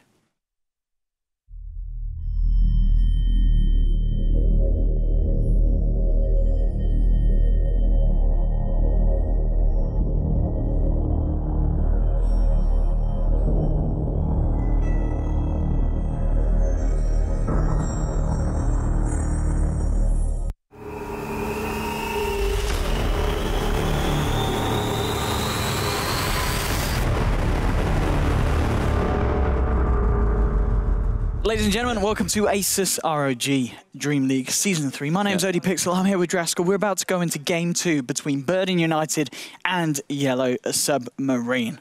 Draskell, Game 1, great start for Yellow Submarine, but what went wrong? Well, I think they kind of talked about it quite often over there, is like they wanted to fight nonstop, and it showed that in the team fights they actually play extremely well. Like every ultimate that we saw from the Witch Doctor kind of did work, especially in the Roshan fight. We just had a chance to watch the replay of. It was just a matter of the way that they built their team was supposed to end the game, and when they didn't end the game, all of a sudden Birdie United just pull out their experience. Their draft was better to play in the later game phases just because of how well they were able to split push, and with mass buybacks they take a huge Roshan fight at the end and end up just finishing the game. Indeed, and well, into the picks and bans so far for Game 2. We're seeing Yellow Submarine, they get themselves the Troll Warlord. They do follow it up with the SF again. The SF's play in the first game was pretty much on point. Yeah, Barrage played a fantastic game. He was spot on with his raises. His double Requiem that we saw there, obviously one of them was a Death Requiem, but still ended up killing Sing from like 80% HP. He was very farmed throughout the entire game, so if they give him that kind of start and that kind of space again, I think it could be another spectacular performance.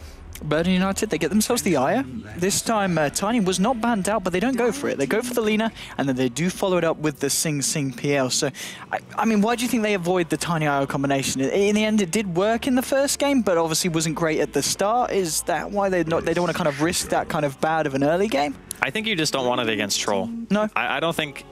It's okay, but if you're playing against Troll Warlord, you just have the opportunity for the Troll to BKB and just kill you before you even have control of your hero. At the very least, you force a defensive relocate, which can be the end of a fight right there, because it's 12 seconds that you're not going to be able to come back to whatever engagement. In some sense, if the Tiny goes ultra late and the Troll only has 5-second BKB, it could be annoying to get Craggy stunned, but I still feel like a Troll late game is probably going to trump what a Tiny can bring to the table. And plus, this game, Axe was banned out, so they know that there's not going to be any blink call to worry about, and that opens up room for the PL. I don't even think you're really that scared of a Shaker, as long as you're really smart with how the Shaker is positioned. If you realize that he's not in the fight yet, that he's always waiting for you, you can kind of sit on the periphery, just throw lances out, you know, be annoying, burn people's mana and stuff like that. Or again, you can just turn into the rat. I mean, he still pushes very fast. It's just his illusions don't last as long as they used to. So the damage output, instead of being like a consistent high level, it's like, boom, burst illusions come out, you doppelganger if you want to go offensive, and then you just melt somebody.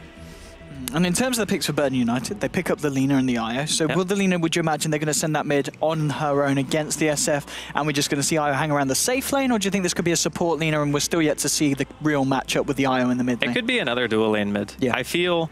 if Yellow Submarine already pick up a Shaker, that's one hero that you don't really want to put in a dual lane situation. Because let's look at the last dual lane they had. They had dual range, they had Witch Doctor, who's a fantastic lane support against Wisp Tiny. That lane bullies the crap out of a Wisp Tiny because it's too ranged. Yeah, and once the Shadow Fiend gets souls, we talked about how it's really hard to slow him down. So if you want to do a dual lane mid, you can. And that is like people in the studio are just laughing again because PSM just... Very. Maybe they should switch the M and the S around and that would be a more appropriate name. What do you think? I love it, Draskell. Brilliant. PMS. Okay. Fantastic. Enough about how angry he looks and maybe to the second game.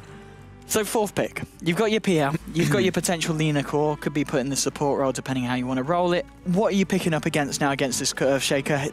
They love the clockwork, it's still in the pool. They don't pick it though, they go for the Centaur. I like the Centaur actually. Why the Centaur over a Clocker hero that does relatively well against the 3 heroes already on the board? They needed an initiator. And you don't really want to pick Clock into SF and Troll because both of them are natural BKB buyers. And what ends up happening is you hook in as Clock, and if you don't have a Force Staff, you're trapped in there with them. Okay, Yes. It's not the other way around. No. You're going to have a bad time once BKBs are out. So having Centaur is a way to disengage from the Troll if he ulties or there's like a Requiem or something and you go, oh, our fight's going poorly, let's just run the hell away. He's fantastic for that. An Initiator that they didn't currently have, also a Blink Purchaser, which is kind of the same thing as saying Initiator, but I really like it in the sense that, again, Shaker is picked up. Not a fantastic lane support. So if they put the Troll and the Shaker in the safe lane, sure, you could potentially kill the Centaur, but it's not a terribly scary situation to be in if you're the Centaur. Okay, now 4th pick for Yellow Submarine. We talked about the Earthshaker, as you said. It looks like you'd be surprised if they do just stick to dual lanes with this. You reckon they've got to go tri-lane? And with the Disruptor now, do you think that kind of, you know, steers towards what you were expecting? It's more of a good zoning hero, and it's also fantastic against Wisp for the same reason that Burden United Bandit in game number 1 is if you relocate in and the Disruptor is in position with a glimpse, you're gone. You know, you can't really do anything. And a lot of the times what they'll do is they'll just glimpse the core. That way the Wisp just dies. Yes. Or you can just bait the core and glimpse the Wisp and then kill the core for free. So either way, it's not fantastic. And plus, since it's telegraphed where you're going to teleport in, you can even go as far as to set up a kinetic and a field or a storm on top of that. And then they just teleport into death. So you can kill both of them or you can just kill one of them. And they're going to have to be very, very careful against the Disruptor pick. And now with the final bans, is there anyone that kind of strikes you would really work in Burden United's lineup as their final hero? Well, I think if the Lina is going to be played as a core, which is very possible if they want to put the Lina mid against the SF, I think that matchup is okay. It's just a little bit, you could get ganked. Like, that's the only concern. Like, a Shaker Disruptor is still pretty powerful dual roam. Just depends on if they feel like they need to address the Centaur. Because I think Troll versus Centaur 1v1 is probably fine for the Troll. Like, I don't think he'll suffer too much in that situation, but I guess we'll find out soon what Burden United want. I think they'll just pick up another support and just put the Lina mid. Yeah. But we'll see. I'd be surprised if they do otherwise, because Lina's pretty nice against. She scales really well. She's actually fantastic against Shadowfane and Troll because when she has Aghanims, even if they go quick BKB, you just blast them and then they're dead. But it's going to be Queen mid. So. Okay, so yeah, the Queen of Pain picked up mid. Lina's good against the SF, but I guess Queen of Pain's even better. Yeah, one of the best. Yeah. Like, laning-wise, I think she's up there with Sniper and how good she is at actually beating her lane opponent. And again, you kind of want to pressure the lanes a little bit with what Burden United have, because a Shaker, in my opinion, is a greedy pick. It's always that hero who wants to play like kind of a 4 role, but more like a 3, where you still have a little bit higher farm priority and you want to get your blink.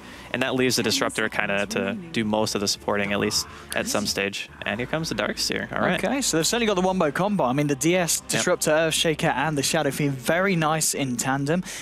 And you are going to be running this off-lane Darkseer almost certainly up against the PL. So it's going to hinder his farm. They do have a couple of ranged support, so they should be able to deal with the Iron Shell. But we'll have to see how it works out for Yellow Submarine. And I mean, obviously Darkseer really not popular in this recent patch. And why not? I mean, it's a hero that can farm up very quickly. It's a hero that can offer a lot to the team fight, but I guess the ulti's on a long cooldown. And does he fall off? What's wrong with him? He does fall off a bit against BKBs, but he comes back into... He's one of those heroes that has a really weird power spike. So during the mid game, you're crazy strong. You got your mech. You got a Blink Dagger. You initiate for your team. You go in, you start a fight. You get a really nice vacuum wall, and you crush, and it feels great.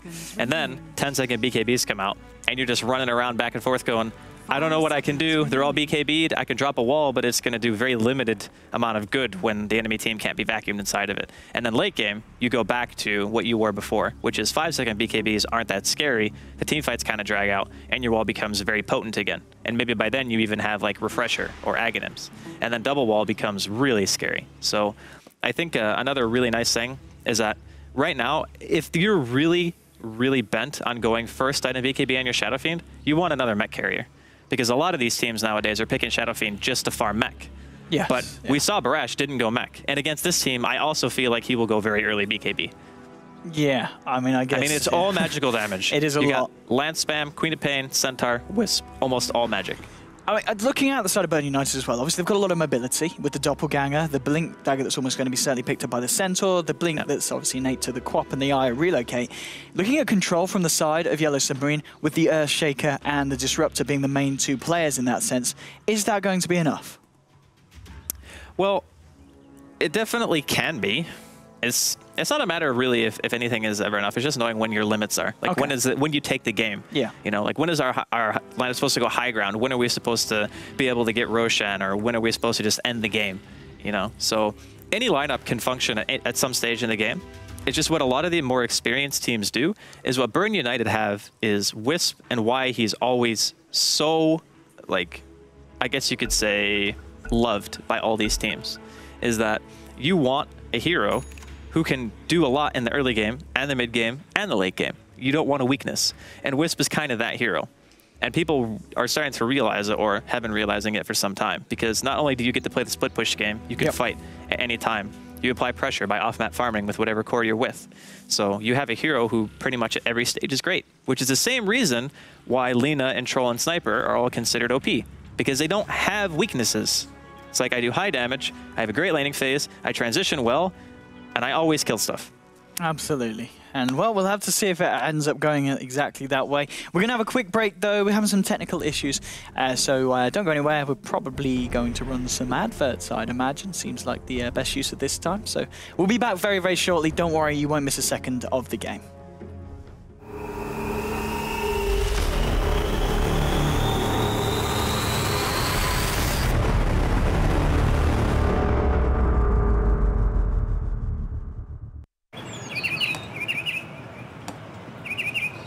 Hey, birds! I'm Edward, and I'm a tufted titmouse. I'm a pretty standard bird. Decent flyer, okay at nests. But my forte, a little thing called productivate. Look, I get it.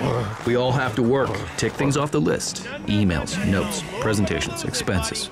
But come on, man. I mean, you have to make time for the finer things in life. You're all stressing out about what you have to do next because you can't do it now. Progress isn't made by early birds, you know? It's made by modern birds, like me. As for the rest of you, you're just making things difficult for yourselves. Always hunting for a recharge. Glued to your tiny screens, giving yourself a migraine while you try to write a novel with your thumbs? You birds are so old school. As for me, I got time on my side. A tablet when I want it, and a laptop when I need it. Now stop your flapping and get it done. Get everything done on the fly. It's a laptop, it's a tablet. The ASUS Transformer Book T100 with Intel inside. I've got a laptop. Check out my laptop. It's also a tablet. I love my laptop. The point is it's both. You see this? Yes, it's both. Nice.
trouble. Some great bundles going down. The Ultra's closing oh so quickly.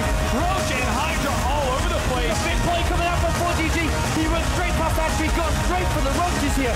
What a move, what a build, what a strategy. There's Freiburg. Freiburg! Adrian comes in and Freiburg with 3. This is it. He gets the spray.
Hey birds, when it comes to romance, successful wooing relies on perfect timing.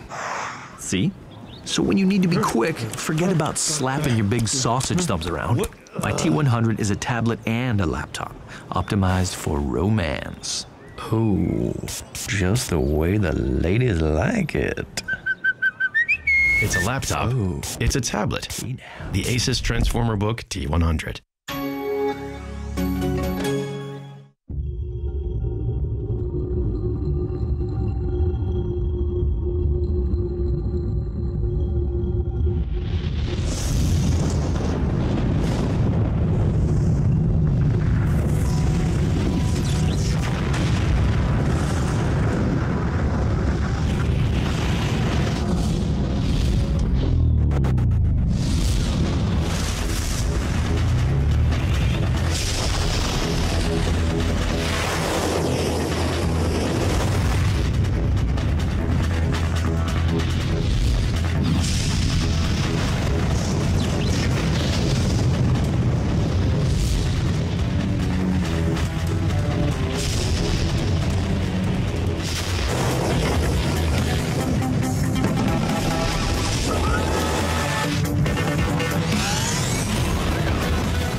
Hello ladies and gentlemen, welcome back to the ASUS ROG DreamLeague Season 3. We are into Game 2 between Burden United and Yellow Submarine. Apologies for the wait, we are now back on the way with the game. And I'm OD Pixel, of course joined by Draskell, and we're straight in. Let's see what the teams are up to. On the side of Yellow Submarine, we've got PSM on the Earthshaker. It's going to be Maposhka on the Troll, Barash on that Shadow Fiend again, Fervian on the Disruptor, and Dale on the Darkseer. Smoked up. This could be a level 1 fight. Necroman, he does have the Blink skilled, and he will blink straight away. And the side of Yellow Submarine won't be able to find anything with that early rotation. And Draskell, what's going on the Radiant? Who's playing what? All right, so we got Come With Me. He's going to be handling the lean of this game. Necroman is going to be playing that Queen of Pain. We're going to have Wisp being played for the second game in a row here by my nuts. Inside of the river, we got Sing playing on his patented Peel. And then finally, we have Centaur, who is going to be played by Sokshka, or Paris. But I guess he prefers Paris, right? I think he does. I think we asked, didn't we? We found out. He does prefer Paris, but Soshka, of course, is the name that most of us know him under. They're going to go for the bottom room there, the side of Yellow Submarine. Should be able to get it. Come With Me is on the high ground. Might look to try and steal it with the Light Strike Array into a Blink from Quat potentially, but no, it's just going to be a Light Strike Array coming down. And we do see that Earthshaker grabs the bottom one. Mine outside will grab the top, and that will almost certainly be the straight up bottle on its way to the IO. Certainly looks like it will be. So mid lane, we're going to have the IO PL. PL with the straight-up Ring of Bassi into lane, but now, of course, does have the bottle regen that's coming through onto the IO. And, well, lane-wise, this is pretty good in the mid lane for the side of Burden. I'm surprised, according to what Yellow Submarine are doing, they didn't either realize or want to counter the dual lane mid. I'm going to be honest with you, this Shadow Fiend's going to die if they leave him here. Like, he is going to have a real bad time, and he's going to get tower dove, because if you have an ability like Phantom Rush, and you partner it with Tether, it's almost a guaranteed you just get the tether slow no matter what. And you can just keep throwing lances for days, and there is not anything that a Shadow Fiend with only pooled regen is going to be able to do. In fact, I think he's already sending out something. Yeah, he's got his bottle now. Okay, so that's good. But they're going to have to keep somebody in the lane. Otherwise, Barash is just going to get tower dove. Yeah, we see PSM heading towards the mid lane, but yeah, I'd imagine it does look like the Earthshaker is going to hang around for the time being, just in case Sing Sing and my nuts do go a little bit too aggressive. Talk about aggressive on the top lane. We see Centaur Warrunner getting himself right stuck in against this Disruptor. Has got a double edge available and might be able to bring the Disruptor low enough. And no, he thinks about it, but he just cancels it, as in fact, he could be in a lot of trouble himself. He's trying to turn around to find the kill. Looks for the double edge cast. It's not there in time. And Paris going a little bit too aggressive there on the top lane. Even if he had gotten that off, I don't think he would have killed him anyway. The Disruptor had like 183 health, and level 1 double edge only does 175 damage before magic reduction. So just a bit of over-aggression coming out there from the Centaur. And when you start with boots, it's kind of tempting to go for those really squishy support kills and just try to beat somebody to death, because if you do get that one kill, you're almost like a half a level higher than you should be at that point. And it sounds like a small thing, but just having another point into double edge can just secure you some more farm or maybe even more kills after that. Looking at the two side lanes, who would you say has got the stronger lanes on both sides? Well, I have to favor Burden United here. Even with the Centaur dying, they're going to have free farm in middle lane for the PL, and the Shaker sitting nearby isn't necessarily going to keep the Shadow Fiend 100% safe, and plus, the Shaker is also completely sacrificing any early game that he would have by sitting here. Like, he's not going to be able to soak pulls because the Disruptor is doing that, and it's top lane we're going to see a little bit of trading here between the Troll Warlord and the Centaur, but I do feel as though these lanes are still heavily favored for Burden. Maposhka taking a lot of harassment there on the top lane, but as well Paris getting low. In the mid lane, we're continuing to see SF getting caught out by the Spirit Lance spams, but he's managed to find 13 CS, so he's really not doing bad at all, you know, bearing in mind the aggression that we're seeing from Sing Sing. You just want to make sure that PSM manages to find something in the early game. As Shakers are heroes, especially against PL, that you want to try to get your blink as soon as humanly possible. And some Shakers even favor going for either a Soul Ring or trying to acquire Arcane Boots before they even go for the blink in of itself. So if you want that, you're going to have something at least to try to soak some farm from at some stage. Or maybe they're just saying, you know what, we're just going to sacrifice you completely. Maybe we'll get our Disruptor a little bit of farm and then go from there. But bottom lane? Well, bottom lane, that is a kill there for Queen of Pain. Unfortunately, was off the radar, because mid lane we're watching this rotation in from Paris. Standing at the high ground at the moment, PSM and, of course, Barash fairly far down. Just waiting for the opportune moment here. They've got the slow from the Spirit Lance, and here we go. There's the slow. Paris wrapping around. This could be a big Who Stomp. It will not catch both. Does get the Shadow Fiend, though, and with the double edge, they do clear up the SF. So 2 for 1 now on the board, with the lead, of course, going to Burden United. That misfissure was painful. I'm not sure if it would have killed Sing 100%. It's only level 1. So would have been very close either way. Still, can't afford to miss stuff like that.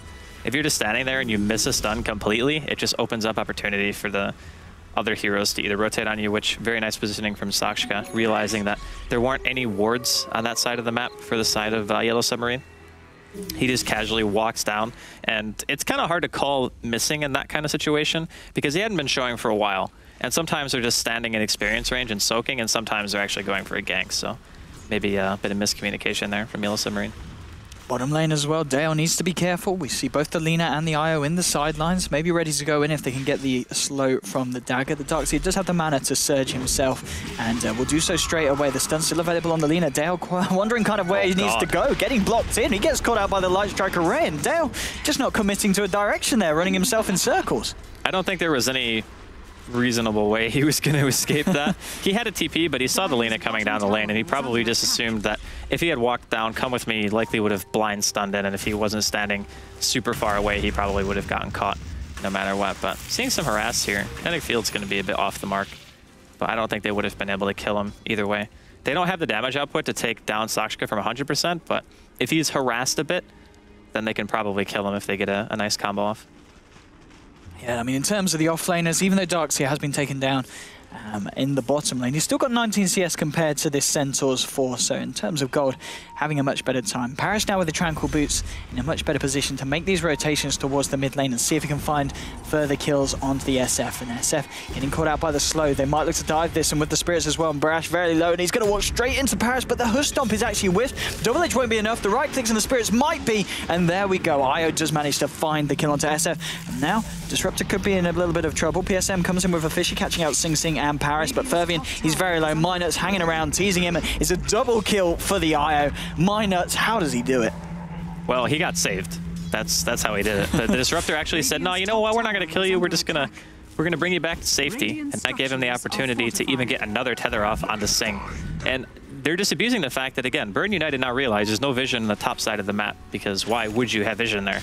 You can just have two heroes sitting top zoning the Centaur and it's whatever.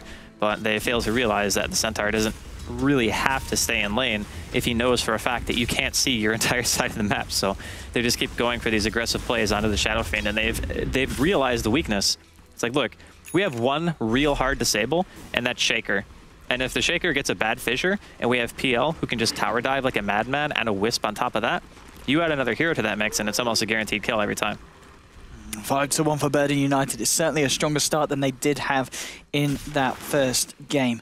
And Sing Sing on the PL, I mean, we've seen the stats. I think it's about 83% win rate. It's going to be a hard game for the Yellow Submarine side to take. You don't want to be behind against PL as this lineup either, because the longer it takes for your Shaker to get Blink, the less you're going to have to deal with him. Darkseer is okay, and I mean, Shadow Fiend raises are also okay, but if he gets point blank and he has Diffusal, and your SF doesn't have BKB, he's going to get mauled. There's just no reasonable way you're going to live through that kind of thing, and you can hope the Disruptor gets a good storm as well, top lane. Top lane, they get a bash onto Paris. They have got Miposhka, Fervian, and now PSM coming in as well. Paris trying to turn it around with the buff from Io. Necromant actually blinking in. Nice Fishy catching them both out. There is the Sonic Wave from Necromant to finish off the Earthshaker. They're chasing down Fervian as well with this dagger. Centaur will go down to the Troll. Warlord glimpse back onto Necromant. Really low. Hasn't got mana to blink out. Miposhka might be able to find him as well. They have lost a couple of supports, but it's a double kill for the Troll. Thinking about going back in onto the Io, who's very low. In fact, getting trapped up by the creeps. He has got the tether available. Will be able to tether across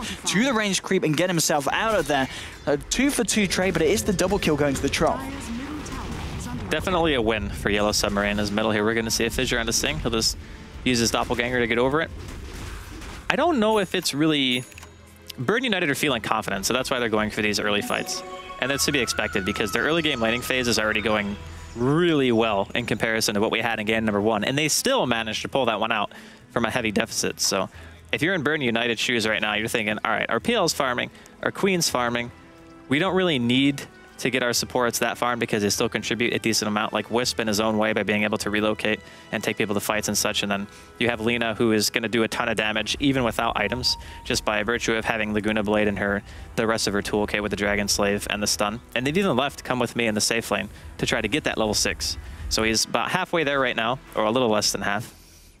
And once he gets there, he'll be able to just burst people down. Indeed, I think Sing Sing on the mid lane, I believe he was working on the Midas. Was it the recipe? Oh no, it wasn't. It was the Vlads he spent his money on. So with the Vlads now on the PL, Sing Sing's going to be able to farm up very quickly and very safely. I think whenever you go lifesteal in these types of situations is always just, let's let other people on our team farm. Because Vlad's means that you never ever have to leave the woods. The mana regen is enough to where you can even have like Doppelganger up and just use it to farm if you really want to, as they want to aggressively dive into this. Yeah, the tower gets denied, but Sing Sing and Paris, they're ready to go in. There's going to be the kinetic field thrown down. Fisher as well holds Sing Sing back, but he should be able to find the kill on Turfshake with the Doppelganger, gets himself in, finds the kill. At the same time, they do lose the IO to the Shadow Fiend. Now Fervian and Barash trying to chase down PR bottom lane as well. Come with me. Nearly being able to catch out the Darkseer. Does not have enough mana for the Laguna Blade, so could not finish off the kill.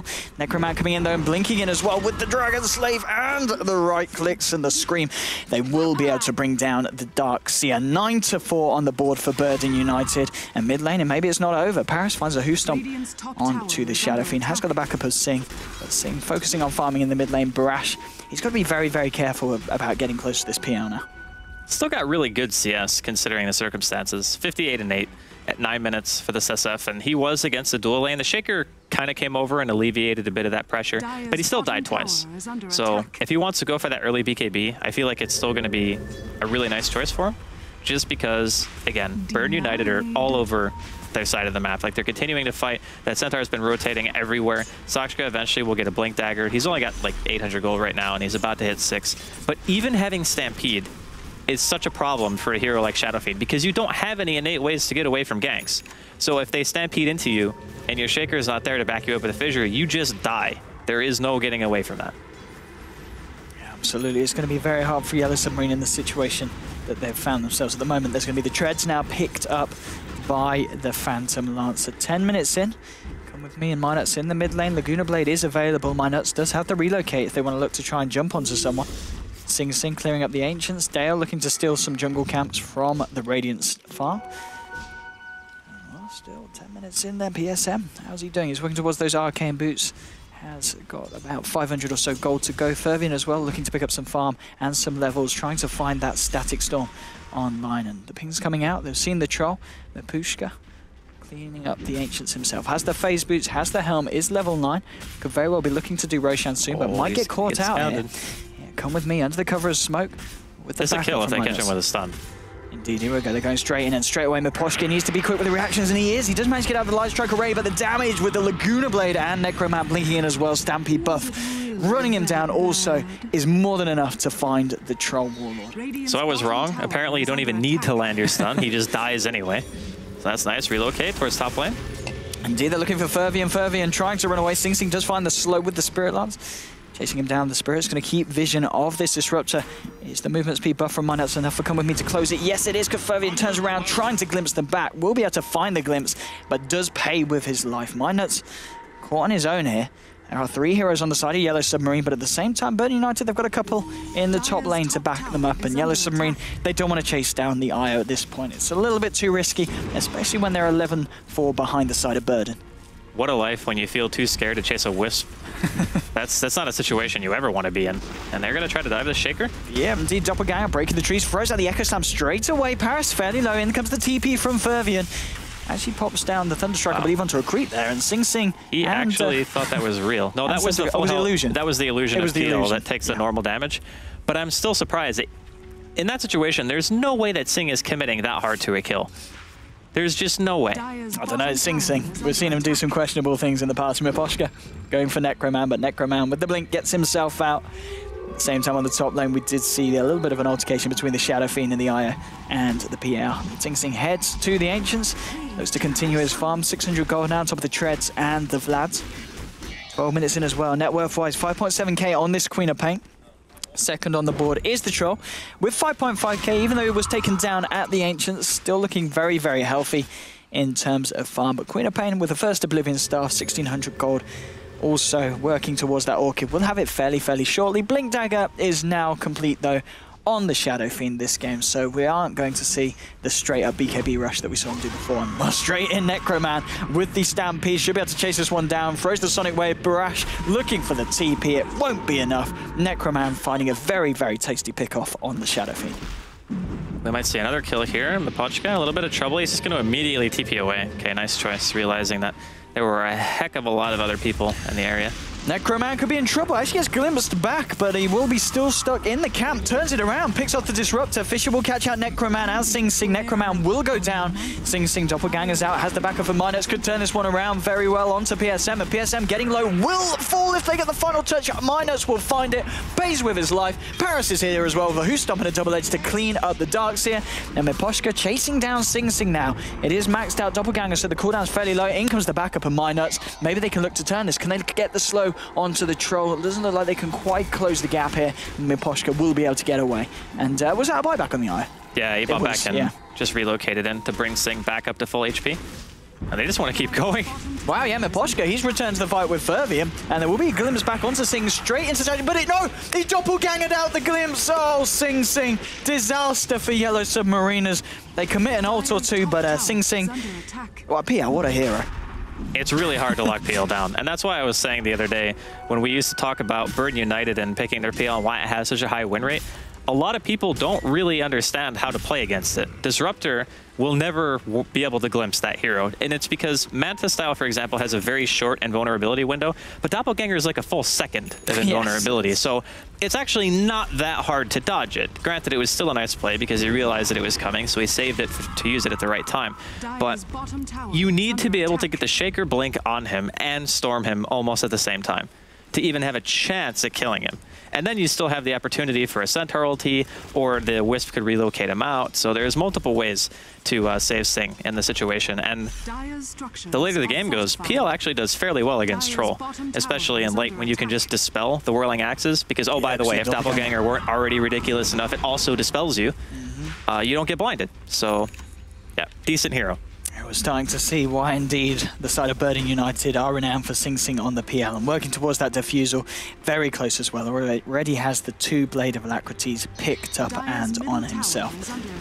Going to be dealing a lot of damage as well at this point with those illusions, with the amount of Agi he has now built up. And bottom lane, Dale needs to be careful. There's the Orchid of Malevolence, complete for Necroman, going straight in with the help of Come With Me. An easy pick off. Should be able to get this tier 1 here as well as the creep wave comes around the corner. Well, I gotta say, this game is a much different outlook for Yellow Submarines, this game number 1. And granted, I feel as though in the first game, Yellow Submarines actually outdrafted Burden United in the early game phase.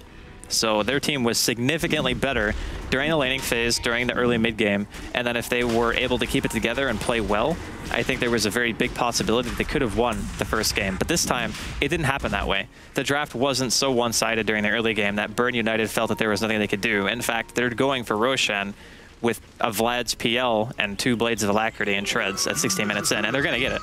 Because there's no way that a team can be... they know, but they can't contest. Oh, see a smoke up here from the side of Yellow Submarine, but Ash gets dispelled by the Invis Centaur.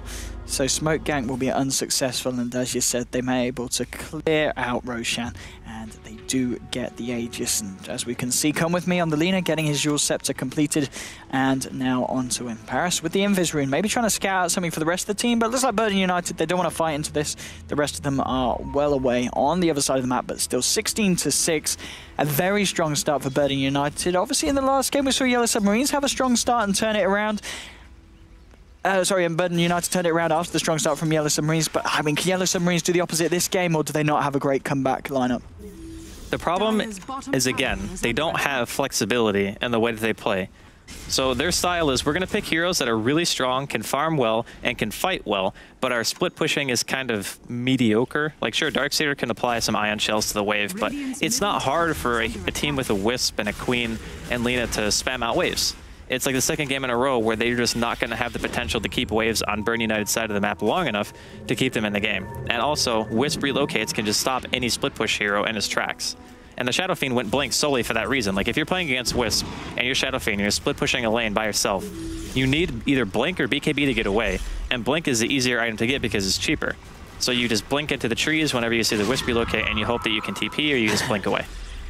Absolutely, yes. It's looking very disgusting for Burden United. They've got 1,800 gold on top of the Orchid on the Queen of Pain. Sing Sing 8.4k net worth. The Vlads, the Diffusal and the Treads, and 1,500 gold in the bank, 18 minutes into the game. The farm is pretty ridiculous. Earthshaker decided to go straight for that Blink Dagger, and he's closing in on it. 1,900 gold in the bank at the moment. Needs to be very careful when he's stockpiling that amount of the gold at this point, especially seeing it as they are quite behind. Really relying on this Blink Dagger so they can look for these big plays. Come with me. He's caught out the Troll. The backup from Necromant's there as well. And the Orchid. There's no way the Troll's going to live through this. Oh, but he's a Troll Warlord. He's able to turn it around for a little bit. Does take the Aegis off the hands of the Queen of Pain, but does pay with his life. It's a little unfortunate for Necro that they lose the Aegis, but finding the kill on the Troll, it's all worth it at the end of the day. Never underestimate the Troll Warlord first off. We're going to see another engagement here top. PSM looks like he's almost going to be going down. The Static Storm, though, keeping him in fighting shape. They lose the Wisp on the side of Burn United. Now Paris, he's on full retreat here, trying to get his Blink off cooldown. Barash in full chase mode. He's going to get one raise. Not enough to actually secure that one. And they end up almost losing the Shaker at the end of the day. It was very close. He had like 30 HP or something like that. Pretty darn. He's very, very low. He's coming in. PSM. He knows. Come on. Let's be careful here, lad. Necroman, blinking in, Orchid onto Dale, and here's the backup from Sing, straight onto the Dark Seer. There's your Stomp. Necroman wanted to secure that kill with the Sonic Wave, and he certainly will do so. Sing diving deep, though, knows PSM's here, and PSM is hanging about a little bit too long. Gets a Fisher out to Sing, but he's only prolonging the inevitable. Sent to Warren, meanwhile, does lose his life to the Troll Warlord. In fact, Troll looking for Sing as well. Sing with a TP, but Mid-Posture can't get in range for that bash attempt. 19-8. They kill the Earthshaker, but Earthshaker did manage to find his Blink before that. That is really nice. To be honest, having it at 19 minutes, considering the way the game's been going, he spent a lot of time kind of walking around here. We're going to see Yules here into a stun. Fervian is there with a backup, and Barash as well might be able to find the kill onto Lina. Lina looking for Troll. Mid-Boshka so low. Necroman focusing his aggression onto the Shadow Fiend. Will actually have to blink away. So another nice little engagement there for Yellow Submarine. They take down the Lina, and they don't lose anyone on their side. Necroman getting buffed up by Minuts. Look to just retreat out of this one. They don't want to dive deep and too heavy again against the side of Yellow Submarine. I mean, what is the plan now for Yellow Submarine? Do they just kind of need to keep the game at this pace and ensure that the Troll gets a lot of farm, or are they focusing on just going fully aggressive and trying to stop PL from farming? The big decision is when the Shadow Fiend gets BKB, if they want to just start taking straight up fights. I feel it's safest to let the Troll and the SF both have BKB, because then you have the 50% damage reduction from Requiem. That's always going to go off because they have no way of disabling the Shadow Fiend through his BKB. And then you have Troll ulti on top of that. So the physical damage output on the side of Yellow Submarine is crazy. And they have a Blink Shaker now. So the potential of winning a fight is going to be about the highest that it could ever be with their lineup by the time the Troll and the SF both have their magic immunity. And with that being said, I think that Burn United want to continue trying to apply some pressure, just because PL is a very difficult hero to deal with, even without a lot of health. If you use your Doppelganger in the right situations, you can avoid pretty much all forms of damage. And as long as he has that Vlad's in his inventory, he can go back to farming at any stage. He can. Some heroes have to TP away from a fight and just go back to base. But if you have Vlad's, you just go right back to hitting creeps. There's no going to base for you unless the enemy team actually kills you.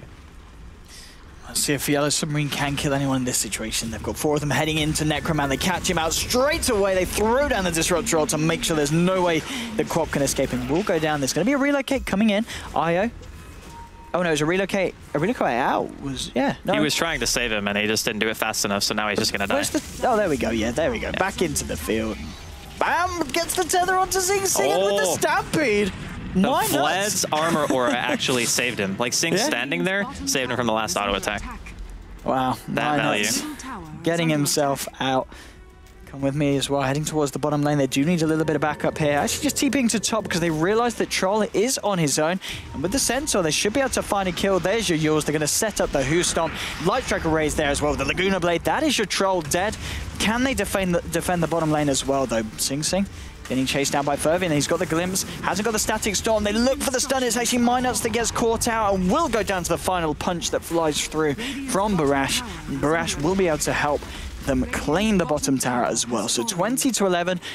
Inside of the Yellow Submarine, they lose the Troll, but Burden United, they lose the IO and the Tier 1. Really good idea from the Disruptor not to glimpse PL for the second time. It's really tempting to be, okay, well, I got Thunderstrike on him, I got the vision, I'll just try for it. And instead, he sees the Wisp and he goes, oh, this is just a free kill. And even though the tether was really on point. Like, for when he got there, he immediately tethered. He still died because of the fissures. So, all in all, really nicely played from the side of that Yellow Submarine. They get the tower, like you said. Losing the Troll is kind of a bummer, but let's be honest, it's Troll. So if you get BKB, oh, Echo here, bottom. Straight onto Necroman, and oh, the wall as well. Everything committed, but I think they needed to make sure that she didn't blink away. A nice kill there, more money into the belt of the Earthshaker, and Queen of Pain was trying to work towards that final bit of the Aghanim Scepter. But Sing Sing, he continues to farm 3,000 gold coming up in his bank on top of the Diffusal. It's going to be very, very nasty for the side Manta of here? Yeah. I think he just bought it. Ah, yeah, there we go. Completed Manta. 23 minutes in, Manta, Diffusal, treads Vlad's. It's not bad farm for the PL. Manta is one of those things where I'm always torn if you want to buy it that early when you have 3,000 gold sitting in your inventory. Centaur ulti here. They're wanting to chase top, but the Troll is the Juke Lord, so it's fine. Indeed, and TP was going to come in from the Earthshaker, cancels it to hang down in the bottom lane where Yellow Submarine, they find themselves at tier 2. Sing Sing aggressively farming in the jungle. Miposhka, you do not want to be going into the jungle, my friend, or he's going to be alright, actually. Sing Sing actually doppelgangers away. The night vision means they're not going to catch wind of each other. And Miposhka just heading towards the mid lane to clear out those creeps. Minuts, just be careful because Disruptor is now in the mid lane as well. Minuts heads back to bottle up the regen room. Looks like Burden United at the moment, they're content with continuing to just find the farm on the PL. I think he needs maybe Scotty or Heart. Usually when you go for Vlad's, you don't buy the Heart because the Scotty in fights typically does more, just for being able to chase people down. And it makes the illusions do a lot more damage because of the sheer stats that you get from it. So I think he might just go for the Scotty. He could also upgrade his Diffusal if he wants to go for more damage output, but typically if you got 7 Diffusal charges left, it's not always seen as the best choice to just upgrade it straight away. Just try to use a few more, maybe take a fight and then do it that way. But again, with the Manta, I feel, does he really need it for the fight, or is he just buying it to split push for now? And then does he just completely avoid engagements until he has another item that actually gives him health? The way that PL I feel right now is that you don't actually need Manta because Doppelganger is such a low cooldown that you have it up almost every single time you need maybe a Manta to dispel yourself. And using Manta is just giving the Shaker more echo targets. So, I mean, obviously he's played the hero a lot and he has amazing success with it. So I'm not going to question it too much. I just feel, I don't know, it's scary playing against the Shaker with that item. Ag's now picked up by the Queen of Pain, so a little bit of a damage boost to the side of Burden United. Well, how's Dale doing? He's obviously one of the fast farmers on that Darkseer. Has the mech, 2.1k gold. Do you think he just goes for the Blink Dagger after the mech? The Darkseer? It would be nice to have that kind of initiation potential. Or maybe your Shaker goes in first, right? And he lands a good echo. And then you vacuum the rest of the team on top of where he is. And then you try to go for a nice wall. I feel like the setup is huge. And you have a Shadow Fiend on top of that. So there are a lot of ways for Yellow Submarine to take these fantastic team fights where their AoE is ridiculous. And they could kill anybody on the side of Burden United because nobody has a BKB. It's just a matter of finding that opening. And right now, Burden United are spread out everywhere. So this mass AoE, sure, you'll be able to get one, but are you going to be able to get a good enough fight to where you can pressure the map in any meaningful way? We see Sing Sing and Minuts pushing out the top lane. The side of Yellow Submarine, they've got 4 heroes in the Radiant jungle, just seeing if they could find anyone, maybe find Sing Sing. But Sing Sing, he's been pretty smart in the sense that he's sticking to the enemy jungle. And to be fair, Yellow Submarine, they haven't looked for him there. They've only been kind of making movements into the Radiant jungle. It's pretty common, though, to see this kind of play. When you have a Wisp in anything, you typically off-map farm all the time. And you can see the warding right now from Burden United. It sees outside of the base, so they know which lane they're going to, and they always can see in advance where everybody's going to be before they get there, which is the ideal warding for a Wisp, because that way you can just, okay, well, we're going to choreograph going this way because they're going to try to split push, and we'll just push to tier 2. And we've already made our way through their entire woods, taken all the farm, while they had 4 or 5 heroes pushing down one lane to get a tier 1 tower. Now, not to say that Yellow Submarine shouldn't have pushed, but it's not like they're losing out on anything. And again, that's experience of a team and realizing how to play around certain heroes.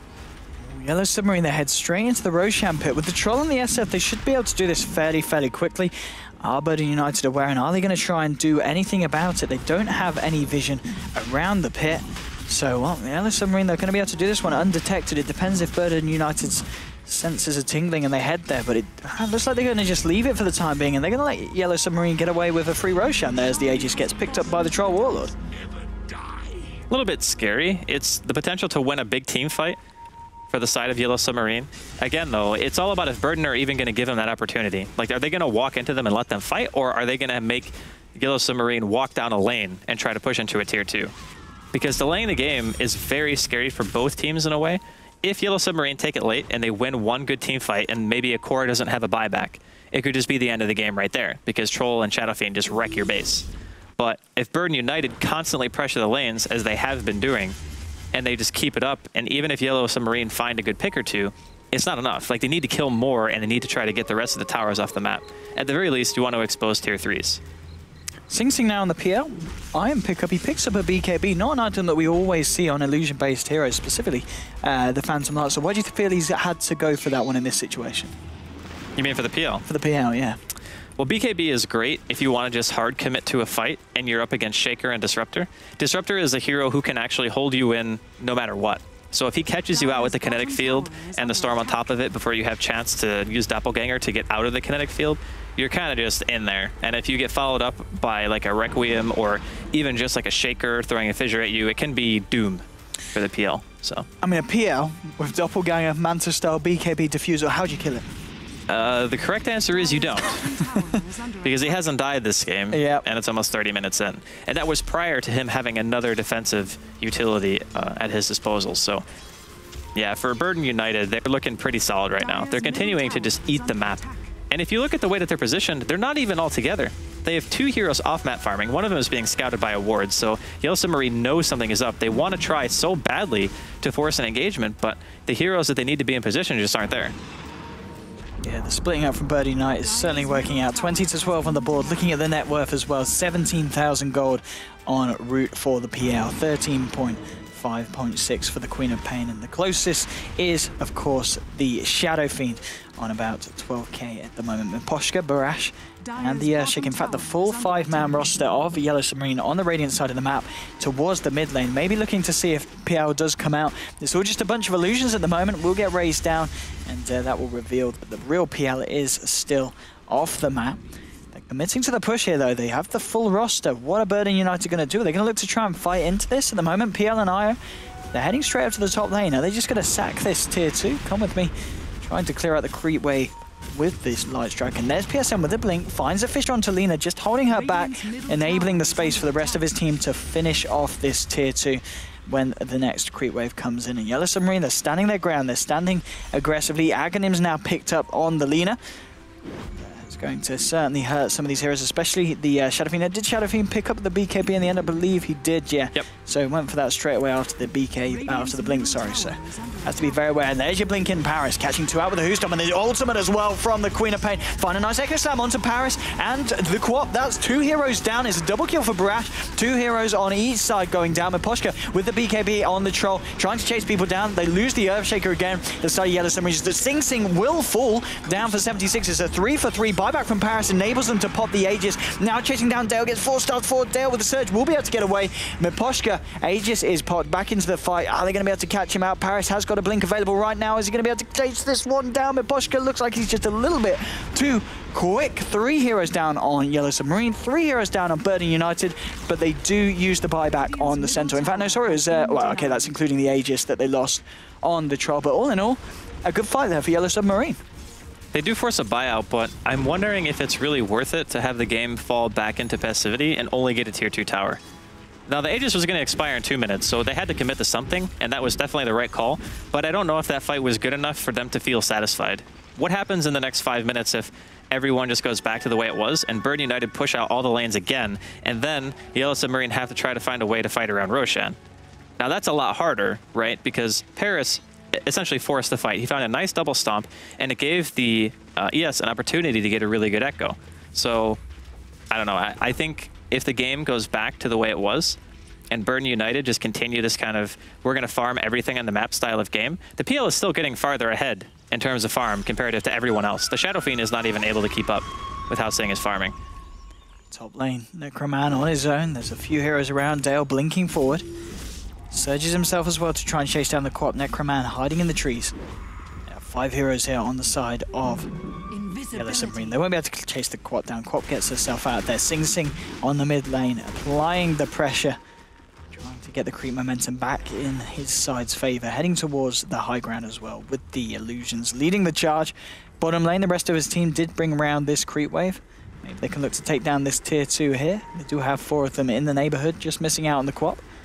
And Lina heading straight forward to that cliff edge, pops a ward down just to see what kind of reaction they do force from Yellow Submarine.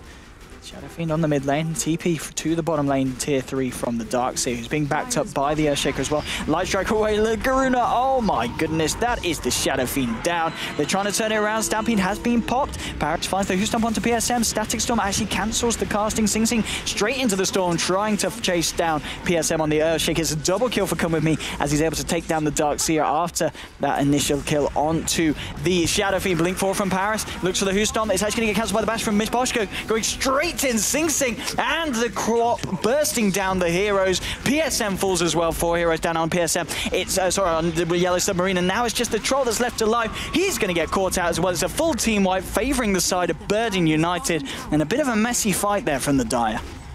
The biggest problem that we just saw there is the support Lina is level 18, who has Yule's Aghanims, just soloed a core on the side of Yellow Submarine before the engagement really even kicked off.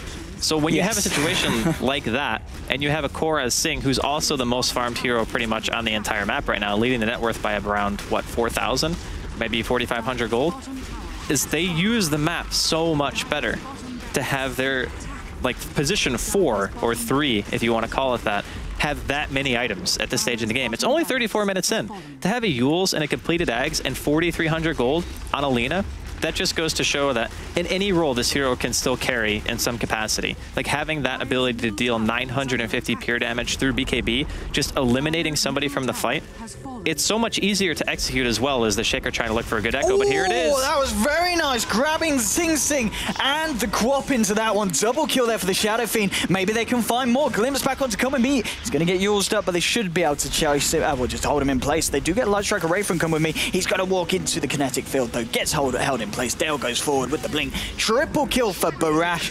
Very nice execution there from the team of Yellow Submarine. That was the play. Yeah. I was just going to mention how much harder it is for the Shaker to find a good echo comparative to Come With Me just throwing out a Yule's and a stun and then just killing a hero. It's much easier to do that. You know, the openings are always going to be there. So the fact that they were able to get anything at all off of that was fantastic. Now, they did lose the bottom racks and they did lose a tier 3, but even getting something on the board is better than nothing. And you killed 2, if not like all 3 of the cores, if you want to call them that, on the side of Burn United. As I would consider Come With Me, like his net worth, he's almost got as much CS as the Troll. So he is definitely worth killing, and they could force out some buybacks here. All 3 of the dead members of Burn United do have buyout at the moment. Yeah, let's see if they pop him in. Poshka now surrounds the tier 3s, has the backup of Barash coming in, who has got the completed Skadi on its way, and also, I believe, the Talisman of Evasion to help him out for the next fight. Straight onto the tier 3s. It's getting low. There's your fortification. They back up for the time being. Skadi and Talisman, yeah, now picked up by Barash. Fervian's going to TP back to the bottom lane. So far, Yellow Submarine, they are down the bottom racks, but still off the back of a very, very good team fight, swinging themselves back into the game. PL Sing Sing still at the top of that net worth board, but Shadow Fiend really brought himself back into that with that triple kill he picked up in that last engagement. 29-19. But still, I mean, as farmed as the Shadow Fiend is, can he really stand up to a late game PL, Dreskel? The problem he's going to run into is he needs his BKB on to fight the PL. If you don't have it on, Diffusal just eats you alive. The amount of illusions that are hitting you over the course of, I don't know, 10 to 15 seconds, if you're just trying to take up the damage, it can just straight up kill you. And the thing is, Requiem is okay because it clears out the illusions, but the rate at which PL is able to spawn them means that as soon as the Requiem is down, you're just going to be swarmed with another set of illusions in like 2 seconds. So you need to focus the PL first. If you can do that, I really do feel like Yellow Submarine could bring themselves back into the game. Like if they can isolate Sing and kill him, and then take a fight off the back of it, they definitely can win. Let's see if they're able to do it. If they can get one more of those wombo combos, it certainly could swing in their favor. They've got fairly good pushing power, of course, with the Shadow Fiend and the Troll combination. BKB now complete on the Censor. And we see the Lina almost certainly working towards that Cypher Vice. Ultimate Orb picked up 3,000 gold still in the bank. Burden United in the Dire Jungle. At the same time, Yellow Submarine, they've got 4 heroes here.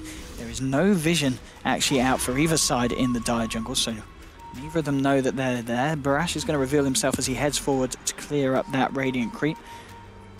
Still in the shadows entirely, Burden United. No kind of vision from Yellow Submarine in the jungle. And we see now Queen of Pain ready to reveal herself in the mid lane. Ready to clear up these creep waves as they come through. And Yellow Submarine, off the back of that, they do back up. They don't want to get caught out from any kind of movement straight from their jungle. And they head back to their base to defend from the high ground. And we didn't really talk about it in the first game because it never really got to that point. But high ground defense for Yellow Submarine, how are we looking? It's very strong. Like, pushing into wall is scary against a team that has a PL. The stats on the hero alone make the illusion pretty durable. And plus, we already saw the potential of a vacuum into an echo. And when you're pushing up high ground, you always have that enclosed space that you're going to be fighting around to try to deal some semblance of damage to the base. And fortunately for Burden United, the tier 3 middle is dead. So that means that the choke point is a lot smaller, because instead of having that tower that's like sitting right in front that kind of isolates you a little bit, it's just gone. So there's a wide open space at the top of the ramp, which means that if Burden United can get there and spread out a bit, it's going to be quite a bit harder for Yellow Submarine. But they don't seem to care, man. They're running at Burden United's base right now. Yeah, Miposhka heading straight down the lane, blinking forward as well. Sing Sing on the top lane. The Manstyle Illusions and his whole army heading towards the tier 3. In the mid lane, who is going to make the initial jump? The Spirits, they're going to spot out Barash, who pops the BKB straight away, takes the Laguna Blade to the face. Stampede from the side of Burden United is going to keep them out of harm's way. Barash getting fairly low as Sing Sing has turned it to the fight, and will get caught out here by the Fisher. BKB is going to keep him alive and fighting. Necroman with the ultimate onto Barash. Echo Slam from PSM catches out Paris. Necroman, one hero down so far, and yes, Paris blinks forward, gets a Who Stop onto 2. At the same time at the bottom, they're chasing down Necroman and the Wiz. Necroman blinking in now onto PSM and Dale. Dale trying to find Paris, but Paris is a little bit too tanky. Gets scythed up by Come With Me. They've found the Darkseer. This fights an entire mess. Dale's caught in the middle of it. He will go down. It's 3 heroes on Yellow Submarine. No one has fallen on the side of Burden United. Darkseer will go down as well, as a double edge from Paris helps Necroman clean that one up. And well, that fight, it was pretty much global, happening all across the Radiant map in that short space of time. But well, Yellow Submarine very much coming off on the back foot of that one. Necroman played that great. He goes for the Disruptor. He makes sure that he's not able to even get a Static Storm off. If you look at Disruptor's skills used there was nothing. He didn't do anything at all. And then the Shaker couldn't catch Sing with the Echo, so they had no way of locking down the PL. And he popped his BKB. They managed to kill the Shadow Fiend even after him already having used Cheese, and they're going to buy back here, but this could be it. Yeah, buyback's coming out. They do have the ult still available. They're just missing out on the Echo Slam. Mid lane, here we go straight in on to Come With Me, but the Fisher catching out the Troll. He is down. Dale will go down as well. They're just falling. They're melting to bits. Yellow Submarine, 4 heroes down. Shadow Fiend trying to fight up against the Lina, but he's going to get caught out by the entirety of Burden United. Tries to get off a Requiem. It doesn't matter. He's dead. Necroman stays alive. That's 5 heroes down on the side of Yellow Submarine, and after that engagement, no buybacks are available. I think it's over, Draskell. I believe it is as well. They're not calling GG just yet, but yeah, there it is. Okay, PSM taps out on the side of Yellow Submarine. And so, really nice series played by Burden United. The first game, it was a little bit shaky at the start, to say the least. They didn't have a great early game, and a little bit of just bad positioning coming out from Yellow Submarine kind of put the nail in the coffin for that game, I feel.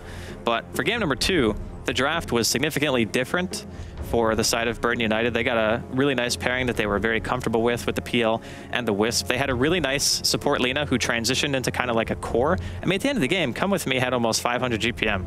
On a Lina that was just sitting bottom doing pretty much not a whole heck of a lot for the early stages. And again, that's just a play style that you get when you have a PL who goes Vlad's with the Wisp that can just follow him around and farm in the most dangerous positions. Like, who on the side of Yellow Submarines is actually going to be able to kill either of those heroes? And if anything, you just find the Wisp. And it's like, okay, well, he relocates the PL out and the PL's safe. So I just think that Burden United should not be allowed to get Wisp. Like, forget the PL, forget the Tiny, just ban the Wisp. That's the thing that I feel most teams struggle with right now. It certainly seems to be a hero that the side is very, very strong with. But 2-0, that of course means that Burden United take the first series of the day. We have a second one coming up. It's going to be Flipside versus Power Rangers. Looking at the stats, arguably looking to be a little bit more even than that one.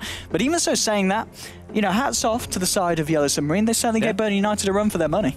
They showed that they can play team fights. Like, their team fighting was not bad at all. The last one was a little sloppy because the Disruptor ended up getting caught out by the Queen, and when you don't have Static Storm and your Shaker doesn't land a good Echo, the fight's automatically over. Like, you just need those abilities to land against a PL. But other than that, I think they played a really solid game. It's just experience, again, is the killer. Yeah, it seems to be that thing that comes back time and time again, as you said before. Any time the game goes to a later stage, we always kind of see the underdogs falter, they struggle, and they just can't seem to push the other team over. It comes into the point where the other team's just in their element. They've been there many times before and know how to deal with being in that situation much better than the kind of the newbie teams. But as I said, Yellow Submarine, hopefully we'll see some more of them in the future. They did well, they did their best, and it wasn't a complete stomp. Burden United did struggle for a little bit of it, but yeah. It was still a 41-minute game. I mean, you got to give credit where it's due. To be able to go that long. And I mean, some of these players, they showcase their individual skill. Like Barrage, I was really impressed with, like his Shadow Fiend play, especially in the first game. He played amazingly well. And Dale had a nice Axe game. His second one was a little lackluster, but I also think that's just kind of what happens to Darkseer if your team is behind. You just don't really do anything if your team is not doing well. So they had that one nice combo with PSM middle lane, and that was pretty exciting to watch. Seemed like it could be a potential turning point, but it was not the case. Yeah, they needed a couple more of those. And I mean, even one more, and then they could have very well been back into the game. But yeah. That is it. That is it for the first series. We'll be back very shortly with the second series of the day. But first of all, we're going to head to a few commercials and then over to our panel. So don't go anywhere.